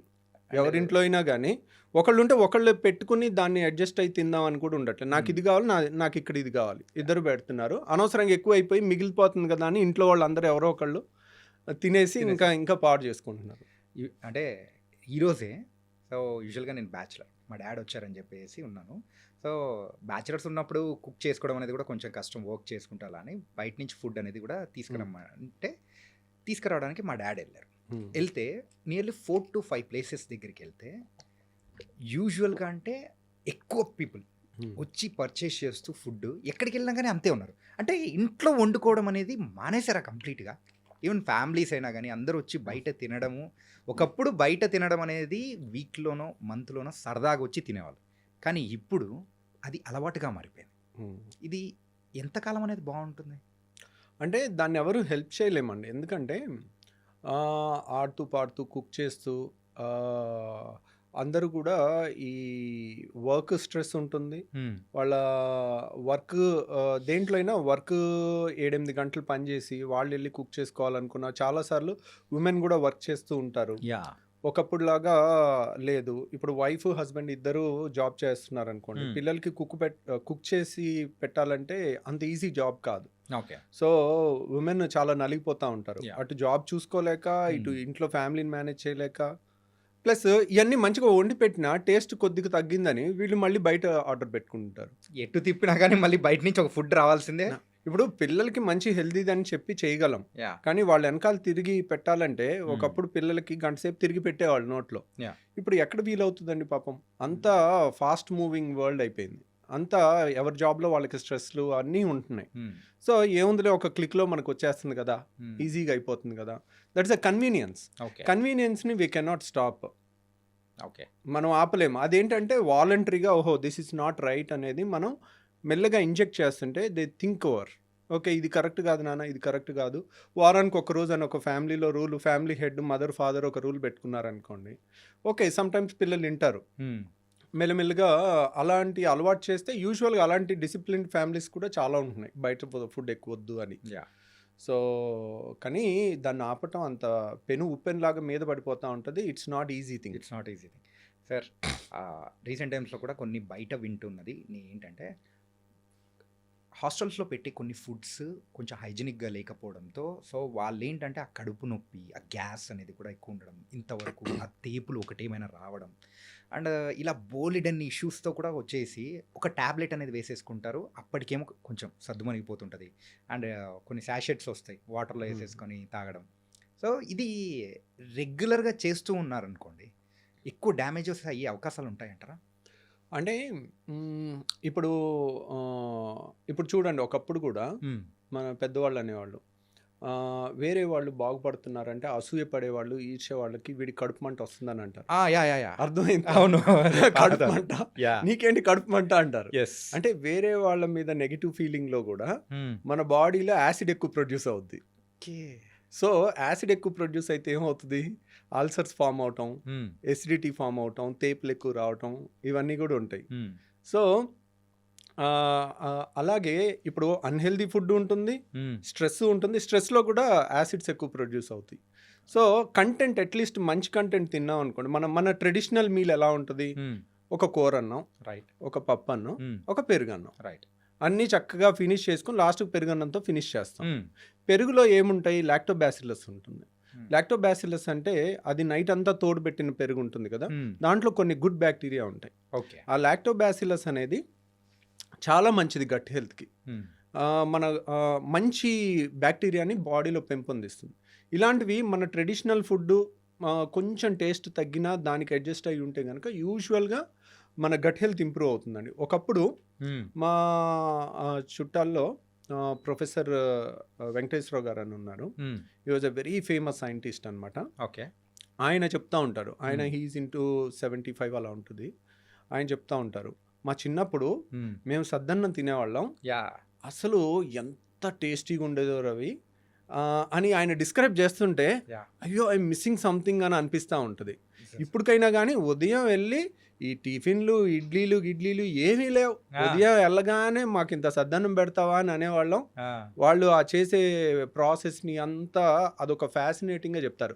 That is also fermented food. Yes, night పెట్టేసి అండ్ మార్నింగ్ తినడం. ఎప్పుడైతే ఫెర్మెంట్ చేస్తామో, ఇప్పుడు చూడండి దోశ పిండి ఉంటుంది, మీరు ఈరోజు రుబ్బి ఈరోజు దోశ ఏంటి టేస్ట్ ఉండదు. అవును, దాన్ని 1 or 2 days మినిమం పులిస్తేనే దాని టేస్ట్ ఉంటుంది.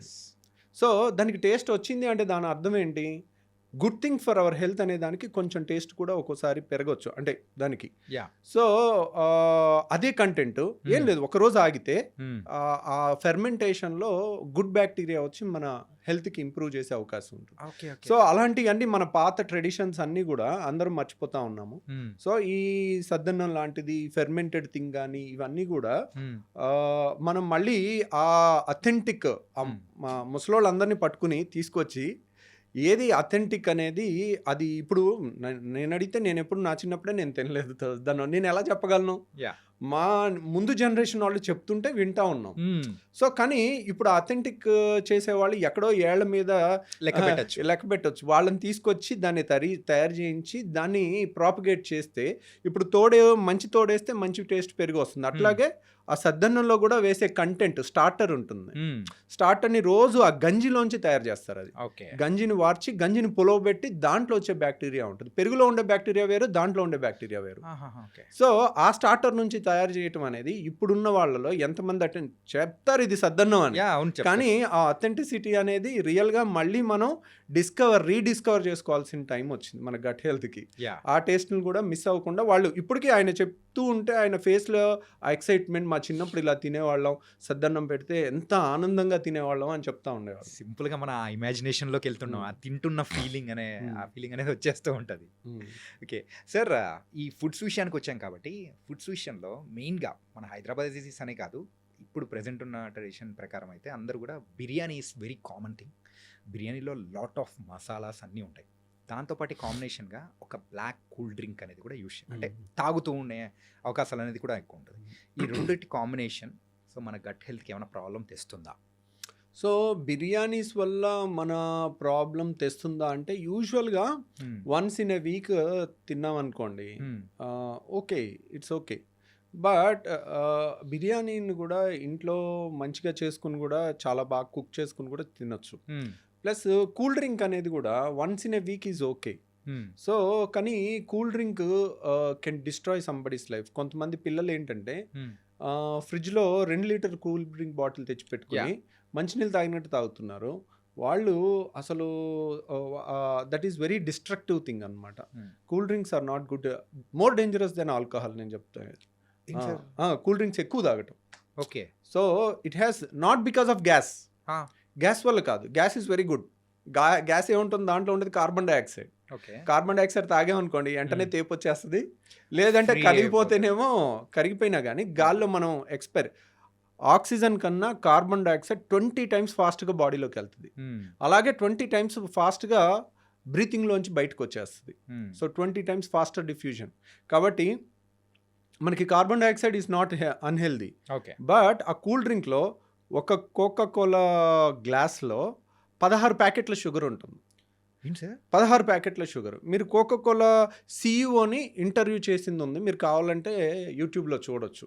కోకా కోలా సీఈఓని మన సినిమా హాల్లో తీసుకునే ఈ సైజ్ కూల్ డ్రింక్ గ్లాస్ ఉంటుంది. ఈ గ్లాస్లో ఎన్ని ప్యాకెట్ షుగర్ ఉంటుంది అని అంటే 16 ప్యాకెట్ల షుగర్. 5-star హోటల్లో మనం టీ కలుపుకునేటప్పుడు ఇస్తారు చూడండి, అలాంటి 16 ప్యాకెట్లు మినిమం షుగర్ ఉంటుంది. సార్ ఒక చెంచా మనము షుగర్ వేసుకుంటేనే కాఫీలో అరే ఎక్కువ అయిపోయిందని చెప్పేసి అని అనుకుంటుంటాము. కాకపోతే ఇంత టూ మచ్ ఆఫ్ షుగర్ అనేది కూడా మనం కన్జ్యూమ్ చేస్తున్నామంటే ఆ టేస్ట్ అనేది ఆ గ్యాస్, ఆ కూలింగ్ అండ్ ఈ షుగర్ 3 కలిసేసరికి వస్తుంది. ఓకే.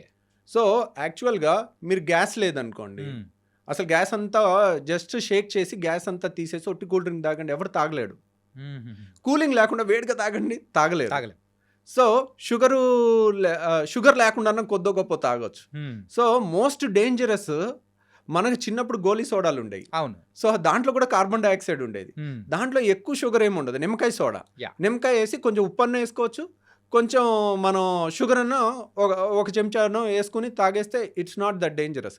కానీ ఇప్పుడున్న వాటిలో ఆ కాన్సన్ట్రేషన్ పెంచి కాంపిటీషన్లో మా దాంట్లో ఎక్కువ ఎఫెక్ట్ అంటే మా దాంట్లో కిక్ ఎక్కువ, దీంట్లో కిక్ ఎక్కువ, దాంట్లో ఏం కలుపుతాం ఇమ్మెటీరియల్, మన సేల్ ఎంత అయింది అనేది ముఖ్యం. రైట్. అది రిజల్ట్స్ అనేది వాళ్ళకి కావాల్సిందండి.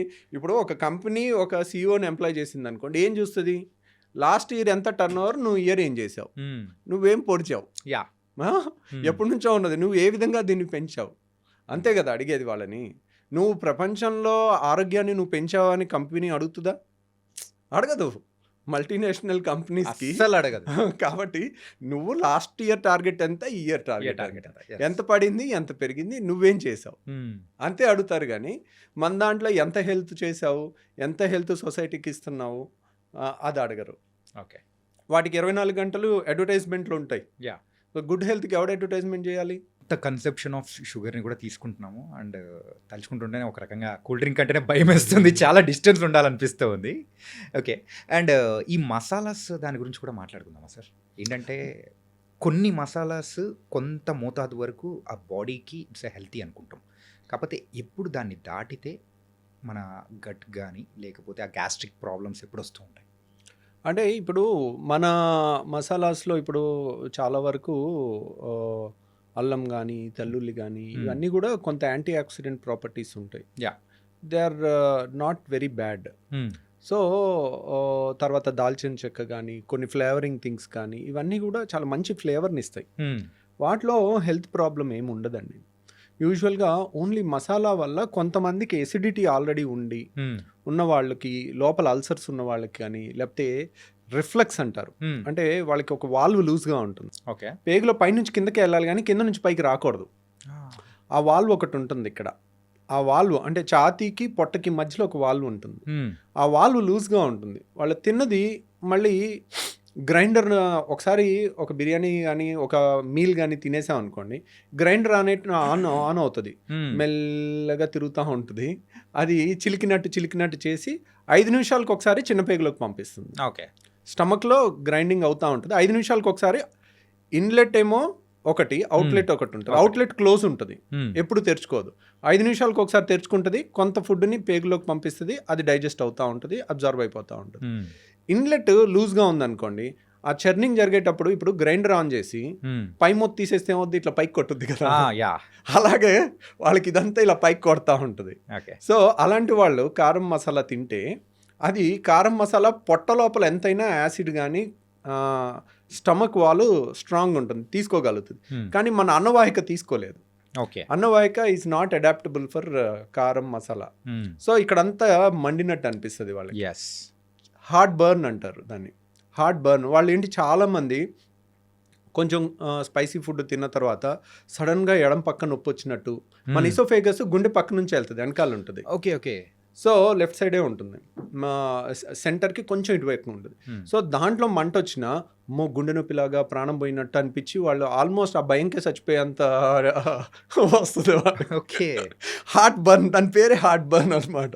మీరు హార్ట్ అటాక్ అనుకుని వెళ్ళే పేషెంట్లో 100 మందిలో 90 మంది వీళ్ళే ఉంటారు, ఎందుకంటే ఇది సర్వసాధారణమైన సమస్య. ఓకే, వాళ్ళు వెళ్ళగానే ఒక ఈసీజీ తీస్తారు, ఒక యాంజియోగ్రామ్ చేస్తారు, ఒక ఎకో చేస్తారు, హార్ట్కి సంబంధించిన అన్ని టెస్టులు చేసి హార్ట్ అటాక్ కాదు అంటే వాళ్ళు అప్పుడు ప్రశాంతంగా నిద్రపోతారు అనమాట. ఓకే, సో కామన్ గా జరిగేది ఇదే సార్. జరిగేది ప్రతి ఒక్కరిలో ఏంటంటే అదే ఆ మసాలాస్ కానీ ఏదన్నా మనకు సూట్ అవున్ ఫుడ్ తీసుకున్నామంటే ఆ మండుతూ ఉందంటే మీరు అన్నట్టు ఆ లెఫ్ట్ సైడ్ వస్తుంటే అబ్బా ఏదో వచ్చేసింది అన్న ప్యానిక్ని బట్టి విల్ గో అండ్ అంటే ఎక్కువగా మనం అదే అనుకుంటూ ఉంటాము.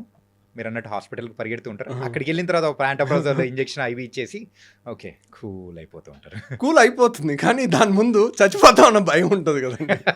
ఇదేమో హార్ట్ అటాక్ అని, ఆ భయం చాలా డేంజరస్ యాక్చువల్గా. ఒక్కోసారి నిజంగా డేంజరస్ పాము గరిచే దానికన్నా ఆ భయంతో సగం మంది చచ్చిపోయే అవకాశం ఉంటుంది. Weak hearted people. సో వాళ్ళు ఏదో అయిపోద్దని ఆ ప్యానిక్లో వాళ్ళు చేసే డ్రైవింగ్లో కానీ చేసే ప్రతి పనిలో ఆ ప్యానిక్ కనపడుతుంది. That is. కాకపోతే ఏంటంటే నేను పబ్లిక్కి చెప్పాలనుకునే ఒకటి ఏంటంటే అండి, ఒక 60 ఏళ్ల మనిషో 55 ఏళ్ల మనిషో స్మోకరో లేకపోతే షుగరు ఎక్కువ ఉండి బీపీ ఎక్కువ ఉండి కొలెస్ట్రాల్ ఎక్కువ ఉండి వాళ్ళకి ఇక్కడ చెస్ట్లో పెయిన్ వస్తే భయపడ్డారంటే అర్థం ఉంది. 20 ఏళ్ళోళ్ళు వెళ్ళి యాంజియోగ్రాములు చేసుకుంటా ఉన్నారు అంటే ఆ భయానికి. సో నాకు ఇంకా ఏదో ఒకటి చేయండి, నాకు గుండె డాక్టర్ నీకు గుండె ప్రాబ్లం లేదమ్మా అనగానే లేదు సార్ ఏదో ఉంది సార్ అని ఉంటారు. ఇది హార్ట్ బర్న్, దాని పేరే హార్ట్ బర్న్. ఓకే, కాబట్టి కొంచెం రేషనల్గా థింక్ చేయండి. 25 ఏళ్ల వయసులో హార్ట్ అటాక్ వచ్చుంటే భూమి మీద యువత అనేది మానవ జాతి అనేది అంతరించిపోద్ది. అలా జరగదు లెక్క ప్రకారం. Unless you are a chain smoker. That's the only reason ఇప్పుడు ఎక్కడో యూట్యూబ్లో ఒకటి 25 ఏళ్ళ మనిషికి సడన్గా కళ్ళు తిరిగి పడిపోయాడు చచ్చిపోయాడు అన్నాడు అనుకోండి, ఏం రీసెర్చ్ లేదు, హార్ట్ అటాక్ అని ప్రూఫ్ కూడా ఉండదు, హార్ట్ అటాక్తో చచ్చిపోయారు అంటారు. How can you say that? బ్రెయిన్లో బ్లడ్ క్లాట్ అయి చచ్చిపోయి ఉండొచ్చు, నువ్వు ఏమన్నా పోస్ట్ మార్టం చేసావా? నువ్వు ఎలా చెప్పగలుగుతావు? ఇప్పుడు మీడియా ప్రతినిధులు అందరూ వెళ్ళిపోతారు, they are not doctors to decide what is the exact cause of death. Right, exact cause sudden death కుప్పకూలిపోయి చచ్చిపోయి ఉంటే బ్రెయిన్లో రక్తనాళాలు చిట్టినా టప్పును పడిపోయి చచ్చిపోవచ్చు. అంటే లాట్ ఆఫ్ రీజన్స్ అనేది కూడా ఉంటాయి, కానీ వీళ్ళే దానికి కారణం ఇదో హార్ట్ అటాక్తో సడన్గా చచ్చిపోయారని కన్క్లూషన్స్ ఇచ్చేస్తున్నారు అనుకోండి, దట్ ఈస్ రాంగ్ థింగ్. అమ్మో వాడు ఎవడో చచ్చిపోయాడు, నేను ఇలా డాన్స్ చేస్తున్నప్పుడు ఇలా పడిపోతే ఏంటి సార్ నా పరిస్థితి ఏంటి? యాక్చువల్గా దాని గురించి అంటే ఇంత యంగ్ ఏజ్లో కూడా హార్ట్ అటాక్స్ వస్తున్నాయని చెప్పేసి చాలామంది చూసి, సో హెల్త్కి సంబంధించి అంటే టెస్ట్లకు వెళ్ళే వాళ్ళు కానీ అలా పెరుగుతూ ఉన్నారు రీసెంట్ టైమ్స్లో. సో మెయిన్గా ఈ హార్ట్ అటాక్ ఆ వీడియోస్ ఎప్పుడైతే సర్క్యులేట్ అనేది కూడా ఎక్కువ తిరుగుతూ ఉన్నాయో అప్పటి నుంచి మొదలైంది ఆ పానిక్ బటన్ కైండ్ ఆఫ్. అంటే రేర్ జబ్బులు ఎప్పుడూ ఉంటాయండి, కోట్లలో ఒకరికి వచ్చే జబ్బులు ఉంటాయి. ఆ జబ్బుల్లో యంగ్స్టర్స్ కూడా ఒక్కోసారి సడన్ డెత్ ఉంటారు. సడన్ ఇన్ఫాంట్ డెత్ సిండ్రోమ్ అని ఒకటి ఉంటుంది. చిన్న పిల్లలు 1 year పిల్లలు సడన్గా చచ్చిపోతారు, రీజన్ తెలియదు. ఓకే, దాన్ని పోస్ట్ మార్టం చేసి చూస్తే కానీ తెలియదు. అలాగే మరి దాంట్లో ఏదో లోపల ప్రాబ్లం ఉండి జబ్బు ఉండి అరుదుగా జరిగేది. ఇలాంటివి ఈ సమస్యలోనే ఇప్పుడే పెరిగినాయి యంగ్ హార్ట్ అటాక్స్ అంటారు. How can you conclude? Media is not the right thing to conclude things. So దాంట్లో ప్రాబ్లం ఎక్కడ జరుగుతుందంటే, ఇప్పుడు 30 ఏళ్ల కింద లేనిది ఇప్పుడు కొత్త జబ్బులు ఏమొచ్చినాయి అని, 30 ఏళ్ల కింద లేనిది ఇప్పుడు ఉన్నది ఏంటి? ప్రతిదాన్ని ప్రతి ఒక్కడు మొబైల్లో చిత్రించి పెట్టేస్తున్నారు. 30 ఏళ్ల కింద కూడా జరిగినాయి అలాంటివి, అంతే కదా. ఇప్పుడు నెంబర్ ఆఫ్ సడన్ డెత్స్ అనేది, ఇప్పుడు ఒలింపిక్స్లో రన్నింగ్ రేస్లో చనిపోయిన వాళ్ళ వీడియోస్ చూడండి. యంగ్ అథ్లెట్స్ ఉంటారు, వాళ్ళకి హార్ట్లో ఒక కండిషన్ ఉంటుంది, HOCM అంటారు దాన్ని, హైపర్ట్రోఫిక్ అబ్స్ట్రక్టివ్ కార్డియోమైపతి. అలాంటి వాళ్ళు అథ్లెట్స్ ఉంటారు, వాళ్ళకి సడన్గా ఒక్కోసారి హై హార్ట్ రేట్ వచ్చినప్పుడు సడన్గా హార్ట్ ఆగిపోద్ది, అలాంటి చచ్చిపోతారు. అలా మీరు కావాలంటే అలాంటి వీడియోస్ కూడా ఉన్నాయి. అథ్లెట్స్లో హార్ట్ అటాక్ రాదు కదా, రాదు, అది HOCM జబ్బు వల్ల వచ్చింది. ఓకే, అది డాక్యుమెంటెడ్ థింగ్స్, దాన్ని రీసెర్చ్ థింగ్ ఉంటుంది. ఎవరైనా చనిపోయారంటే రీసెర్చ్ చేసి ఇది పక్కా హార్ట్ అటాక్ అని ప్రూవ్ చేసి మనం మాట్లాడాలి. ఎవడో జరిగిపోయాడు, ఏదో పడిపోయాడు, సడన్గా పడిపోయాడు, వీడియో తీయటం, ఇంకో వీడు చచ్చిపోయాడు, మీరు చచ్చిపోయే అవకాశం ఉంది, జాగ్రత్త ఉండండి అన్నారనుకోండి, ఇంకా పాపం ఎవడో నిద్రపోడు ప్రశాంతంగా. ప్రతి ఒక్కరికి జరుగుతుంది present. So these things are there in the past, these things are there present. ఇన్ని కోట్ల మంది దగ్గర కెమెరాస్ ఉన్నప్పుడు మీరు 90sలో 2000sలో హై ఎండ్ సినిమాలు తీసే కెమెరాలు ఉన్నాయి చూడండి, వాటికన్నా ఇప్పుడున్న మొబైల్లో మోర్ క్లారిటీ వస్తుంది. అంటే ప్రతి ఒక్కరి దగ్గర ఫిల్మ్ మేకింగ్ కెమెరాస్ ఉన్నట్టు అవన్నీ స్పెషల్ ఎఫెక్ట్స్ పెట్టి బ్యాక్గ్రౌండ్ మ్యూజిక్ పెట్టి ఇలాంటివి చూపించామనుకోండి, అందువల్ల ఒత్తిడి ఎక్కువైపోయి అనవసరమైన టెస్ట్లు ఎక్కువ చేయించుకుని వాళ్ళు చాలామంది పాపం భయంతో బతుకుతూ ఉన్నారు. చాలామందికి అంటే సినిమాస్ చూసైనా కానీ లేకపోతే నార్మల్గా మార్నింగ్ లేవగానే కాఫీస్ తాగడం అనేది కూడా కొంచెం అలవాటు అనేది కూడా ఉంది కూడా ఇప్పుడు ప్రజెంట్.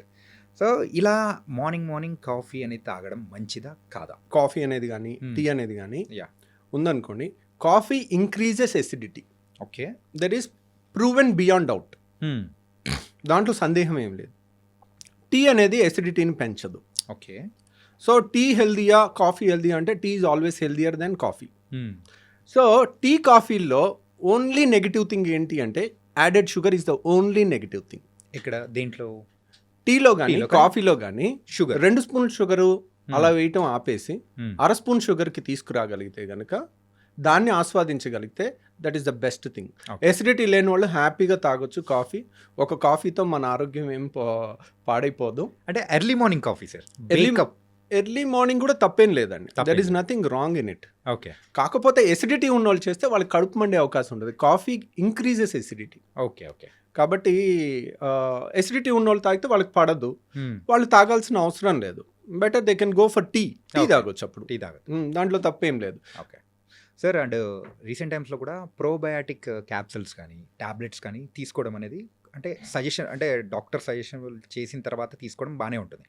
కాకపోతే కొంతమంది డాక్టర్ సజెస్ట్ చేయకుండానే వాడడం అనేది కూడా మొదలు పెడుతున్నారు, కొంతమంది వాడుతున్నారు. సో ఇది ఎంతవరకు హెల్త్కి బెస్ట్ అంటారు? అంటే ప్రోబయాటిక్స్ అనేవి ఇట్ ఈస్ నథింగ్ బట్ నేను చెప్పాను కదండి, మన పెరుగన్నం ఈజ్ ఎ ప్రోబయాటిక్, యా మన సద్దన్నం ఈజ్ ఎ ప్రోబయాటిక్. దాంట్లో ఉండే బ్యాక్టీరియల్ కాంపోజిషన్ డిఫరెంట్ ఉంటుంది. అది గంజి పులిసి పెడితే వచ్చేది. ఓకే సో పెరుగుని పులివి పెడితే వచ్చే బ్యాక్టీరియా లాక్టోబాసిల్లస్లో వేరే స్పీషీస్ ఉంటాయి. ఓకే తర్వాత మన దోశ పిండిని పులవ పెడితే వచ్చేది వేరే స్పీషీస్ ఉంటాయి. ఇట్లా రకరకాలవి ఉంటాయి. అంటే వీటన్నిటిని హెల్తీ బ్యాక్టీరియా మన ఫుడ్లో తీసుకోవటం ఇంకా మంచిది అంటాను. మనం చెత్తంతా తిని ఒక ప్రోబయాటిక్ వేసుకుంటే మంచి అయిపోదు. ఓకే సో మనం రోజు తినే దాంట్లో మీరు చెత్త తినాలనుకున్నారనుకోండి, టేస్ట్ బేస్డ్ వారానికి ఒక రోజు పెట్టుకోండి చీట్ డే. మిగిలిన 6 days వీలైనంత వరకు మనం హెల్తీ డైట్కి స్టిక్ ఆన్ అయి ఉంటే మంచిది. ఓకే అండ్ మన గట్ హెల్త్ విషయానికి వచ్చేటప్పటికి రీసెంట్ టైమ్స్లో పేగు క్యాన్సర్ అనేది కూడా బాగా వింటున్నాము. సో అది యూజువల్గా ఎలా వస్తూ ఉంటుంది? అంటే మనం తీసుకునే లైఫ్ స్టైల్ హ్యాబిట్స్, ఫుడ్స్ వల్లే ఆ పేగు క్యాన్సర్ అనేది కూడా ఎక్కువగా వస్తూ ఉంటుందా, లేకపోతే దానికి గల కారణాలు ఏంటి? నేను రీసెంట్గా ప్యారిస్ వెళ్ళాను. ఓకే ప్యారిస్ వెళ్తే అక్కడ ఫుడ్ చూస్తుంటే నాకు అదొక రకమైన విరక్తి కలిగింది. ఉదయం లేవగానే అక్కడికి వెళ్తే హోటల్లో బుఫే పెడతారు. ఓకే ఏముందంటే బ్రెడ్ జామ్, లేదంటే ఆ సాసేజెస్లు beef pork, that is there. ఇంకేం లేదు వాళ్ళకి తినడానికి. They don't have anything. ఇప్పుడు మన ఇండియాలో 5-star హోటల్కి వెళ్ళండి, ఇడ్లీ ఉంటుంది, దోశ ఉంటుంది, వడ ఉంటుంది, ఉప్మా ఉంటుంది, ఒక 100 రకాలు ఉంటాయి. Yeah so they are all our traditional. We have so much variety to eat. వాళ్ళకి అంత వెరైటీ కనపడట్లేదు ఎక్కడ. ఓకే తింటే మొత్తం స్టీక్ డైరెక్ట్ మా రెడ్ మీట్ ఎక్కువ తింటారు. అండ్ ఇది ఇంత మీట్ తిని మనం 4 లెట్టూస్ ఆకులు తింటే హెల్దీ థింగ్ వచ్చేది కదా, రాదు. So we have a wonderful options. మన traditional options are very good, very time tested. That is మీరందరూ ఇప్పుడు మన దగ్గర ఈ మీడియా ద్వారా క్యాన్సర్లు అవి ఎక్కువ వింటున్నాం అని భయపడుతున్నారు. కానీ మీరు నోట్ చేసుకోండి, టెక్స్ట్ బుక్ పేజ్ తీసి నోట్ చేసుకోండి కావాలంటే. Davidson text book of medicine అంటే ఇది ఆల్మోస్ట్ MBBS డాక్టర్స్కి భగవద్గీతతో సమానం. ఓకే అలాంటి బుక్లో హ్యారిసన్ కానీ డేవిడ్సన్ కానీ CMDT అనే టెక్స్ట్ బుక్లో కోలన్ క్యాన్సర్ అనే చాప్టర్ ఓపెన్ చేయండి. ఓకే ఓపెన్ చేస్తే what is the incidence in America అంటే, what is the incidence in India అంటే, ఇండియాలో కన్నా 30 రెట్లు అమెరికాలో క్యాన్సర్ ఎక్కువ. ఓకే 30 రెట్లు కోలన్ క్యాన్సర్, పెద్ద పేగు క్యాన్సర్. యూనో 50 ఏళ్ళు దాటిన ప్రతి ఒక్కళ్ళు 5 ఏళ్ళకి ఒకసారి కానీ కొలనోస్కోపీ చేయాలి. ఓకే కొలనోస్కోపీ అంటే ఆల్మోస్ట్ ఇంత పెద్ద పైపుని మోషన్ ద్వారా నుంచి కంప్లీట్గా వెళ్ళి పెద్ద పేగంతా స్టడీ చేస్తారు ఎక్కడన్నా క్యాన్సర్ వస్తుందా అని. Okay okay that is a rule. మీరు అది చేయలేదనుకోండి, యువర్ ఇన్సూరెన్స్ ప్రకారం నువ్వు అది చేయించుకోలేదు, రేపు నీకు క్యాన్సర్ వస్తే నీకు ఇన్సూరెన్స్ కూడా కవర్ అవ్వదు. ఓకే ఇండియాలో ఆ రూల్ లేదు. ఎందుకని? మీరు ఏ టెక్స్ట్ బుక్ అన్నా చదవండి, కోలన్ క్యాన్సర్ అంటే 5 ఏళ్ళకి 10 ఏళ్ళకి ఒకసారి కొలనోస్కోపీ చేసి స్క్రీనింగ్ చేయాలి. ఇండియాలో అది లేదు. ఎందుకు? 30 times more common in western population. యూరోప్లో, యుఎస్లో దట్ ఈస్ మోర్ కామన్. మన ఇండియాలో ఎందుకు లేదు? మన food habits, we have so much to eat. అన్ని ట్రెడిషనల్, వెజిటేరియను, మంచిగా అన్నము, పప్పు, లేదంటే ఒక కూర, ఒక వెజిటబుల్ కూర, తర్వాత పెరుగు. ఆ ట్రెడిషన్కి మనం అలవాటు పడున్నాం ఎప్పటి నుంచో. ఆ tradition is protecting hour small right, మన ఇంటెస్టైన్స్ని కాపాడి చాలా వరకు క్యాన్సర్ రాకుండా అయి ఉంటుందని నేను అనుకుంటున్నాను. ఎందుకంటే మేమేంటి అనుకుంటున్నాం అని చదివినా మేము కన్క్లూషన్స్ ఇవ్వము. మోస్ట్ లైక్లీ ఇది కారణం అయి ఉంటుంది అని చెప్పగలుగుతాం. ఓకే చాలామంది ఏంటంటే నాలెడ్జ్ లేని వాళ్ళు ఇది ఇదే అని కన్క్లూజన్ చేయాలంటే దాని పెద్ద చాలా రీసెర్చ్ ఉండాలి. అంటే సింపుల్ చెప్పాలంటే యు ఆర్ నాట్ పాసింగ్ అనే judgement but most likely this might be the reason. అక్కడికి వెళ్తే అసలు ఏం తినాలో అర్థం కాల. ఆ బ్రెడ్ జామ్ ఎంత చండాలంగా ఏమని తింటాం రోజు అదేనా, లేదంటే కార్న్ఫ్లేక్స్, ఇంకేం తింటాం చెప్పండి మీరు. మనం ఇన్ని రకాల మంచిగా చక్కగా ఒక ఇడ్లీ, ఒక దోశ, ఒక పూరి ఇలాంటి వాటికి అలవాటు పడిన వాళ్ళు అక్కడ వాళ్ళు ఇంక రోజు ఎలా తింటున్నారో నాకు ఆశ్చర్యం వేస్తుంది. సో రోజు అదే తిని వాళ్ళకన్నీ పైల్ సమస్య ఎక్కువ, ఫిషర్ సమస్య ఎక్కువ, కాన్స్టిపేషన్ సమస్య ఎక్కువ, కోలన్ క్యాన్సర్ ఎక్కువ. మన దగ్గర ఇవన్నీ లేవు. మనం ఏం చేస్తున్నాం? మన ఫుడ్ చాలదా అన్నట్టు ఆ పిజ్జా బర్గర్ వెనకాల పడుతున్నాం. ఏముంది దాంట్లో టేస్ట్? మన ట్రెడిషనల్ ఫుడ్లో లేనంత టేస్ట్ దాంట్లో ఉందా? సో మన దాంట్లో టేస్ట్ ఉంది, దాంట్లో డౌటే లేదు. అది కొంచెం ఒక వేలం వెర్రీలాగా ఉంటుంది. ఎందుకు అన్నారనుకోండి, people ten to get attracted to negative things, destructive things more than good things. Right. And మీరు అంటారు చూడారా పోక్రి సినిమాలో యా. ఏదో గాంధీ మీద సినిమా తీస్తే అస్సలు ఆడదు, అదే కడప కింగ్ 250 సెంటర్స్ 100 days అంటారు కదా. సో అంతే. ఇప్పుడు చూడండి, ఇప్పుడు మీరు మంచి సినిమా చూడండి, చూడరు. ఇప్పుడు పుష్ప 2లో ఒక స్విమ్మింగ్ పూల్లో ఉచ్చబోసే సీను ఒక హీరో చేస్తే దాన్ని మన కిడ్స్ ఏ విధంగా తీసుకుంటారండి? యా. సో అంటే దానికి అన్ని కలెక్షన్స్ ఎలా వస్తున్నాయి? బ్యాడ్ ప్రోడక్ట్ని యూ కెన్ సెల్ ఇట్, అది నీ గొప్పతనం అయి ఉండొచ్చు. దానంతట అది ఒకప్పట్లాగా మీరు పాత సినిమాల్లో ఇప్పుడు జగదేక్ వీడు అతిలోక సుందరి సినిమా చూడండి, యా, మీరు 100 సార్లు చూసినా చూడాలనిపిస్తుంది. ఆ శ్రీదేవి యాక్షన్ కానీ, చిరంజీవి స్టెప్పులు కానీ. Yeah. So there is impeccable, that is real టాలెంట్తో వచ్చింది, ఇది మార్కెటింగ్తో వచ్చింది. ద డిఫరెన్స్ అనేది కూడా ఉంటుంది. ఓకే సార్, యూజువల్గా గ్యాస్ట్రిక్ ఇష్యూస్ ఉన్న వాళ్ళకు హార్ట్ అటాక్స్ అనేది కూడా వచ్చేస్తూ ఉంటాయి అంటారు. మరి ఇందాక మీరు చెప్పిన హార్ట్ బర్న్ అనే ఎక్కువ సిచ్యువేషన్స్ ఉంటారు, లేకపోతే హార్ట్ అటాక్స్ నిజంగా వచ్చే అవకాశాలు ఉంటాయంటారా? గ్యాస్ట్రిక్ రిలేటెడ్గా గ్యాస్ సమస్య ఉన్న వాళ్ళకి హార్ట్ అటాక్ వస్తుందని ఎక్కడ ఏ పుస్తకాల్లో లేదండి. కాకపోతే ఏంటంటే గ్యాస్ సమస్యలు ఉన్న వాళ్ళకి చెప్పాను కదండి, చాలా మందికి ఈ అప్పర్ వాల్వ్ అనేది లూజ్గా ఉంటుంది, వాళ్ళకి హార్ట్ బర్న్ కామన్గా ఉంటుంది, వాళ్ళకి చాలా వరకు హార్ట్ ప్రాబ్లం ఏమో అన్న భయం ఉంటుంది. కానీ యూజువల్గా వాళ్ళకి హార్ట్ అటాక్స్ పెరిగే అవకాశం లేదు.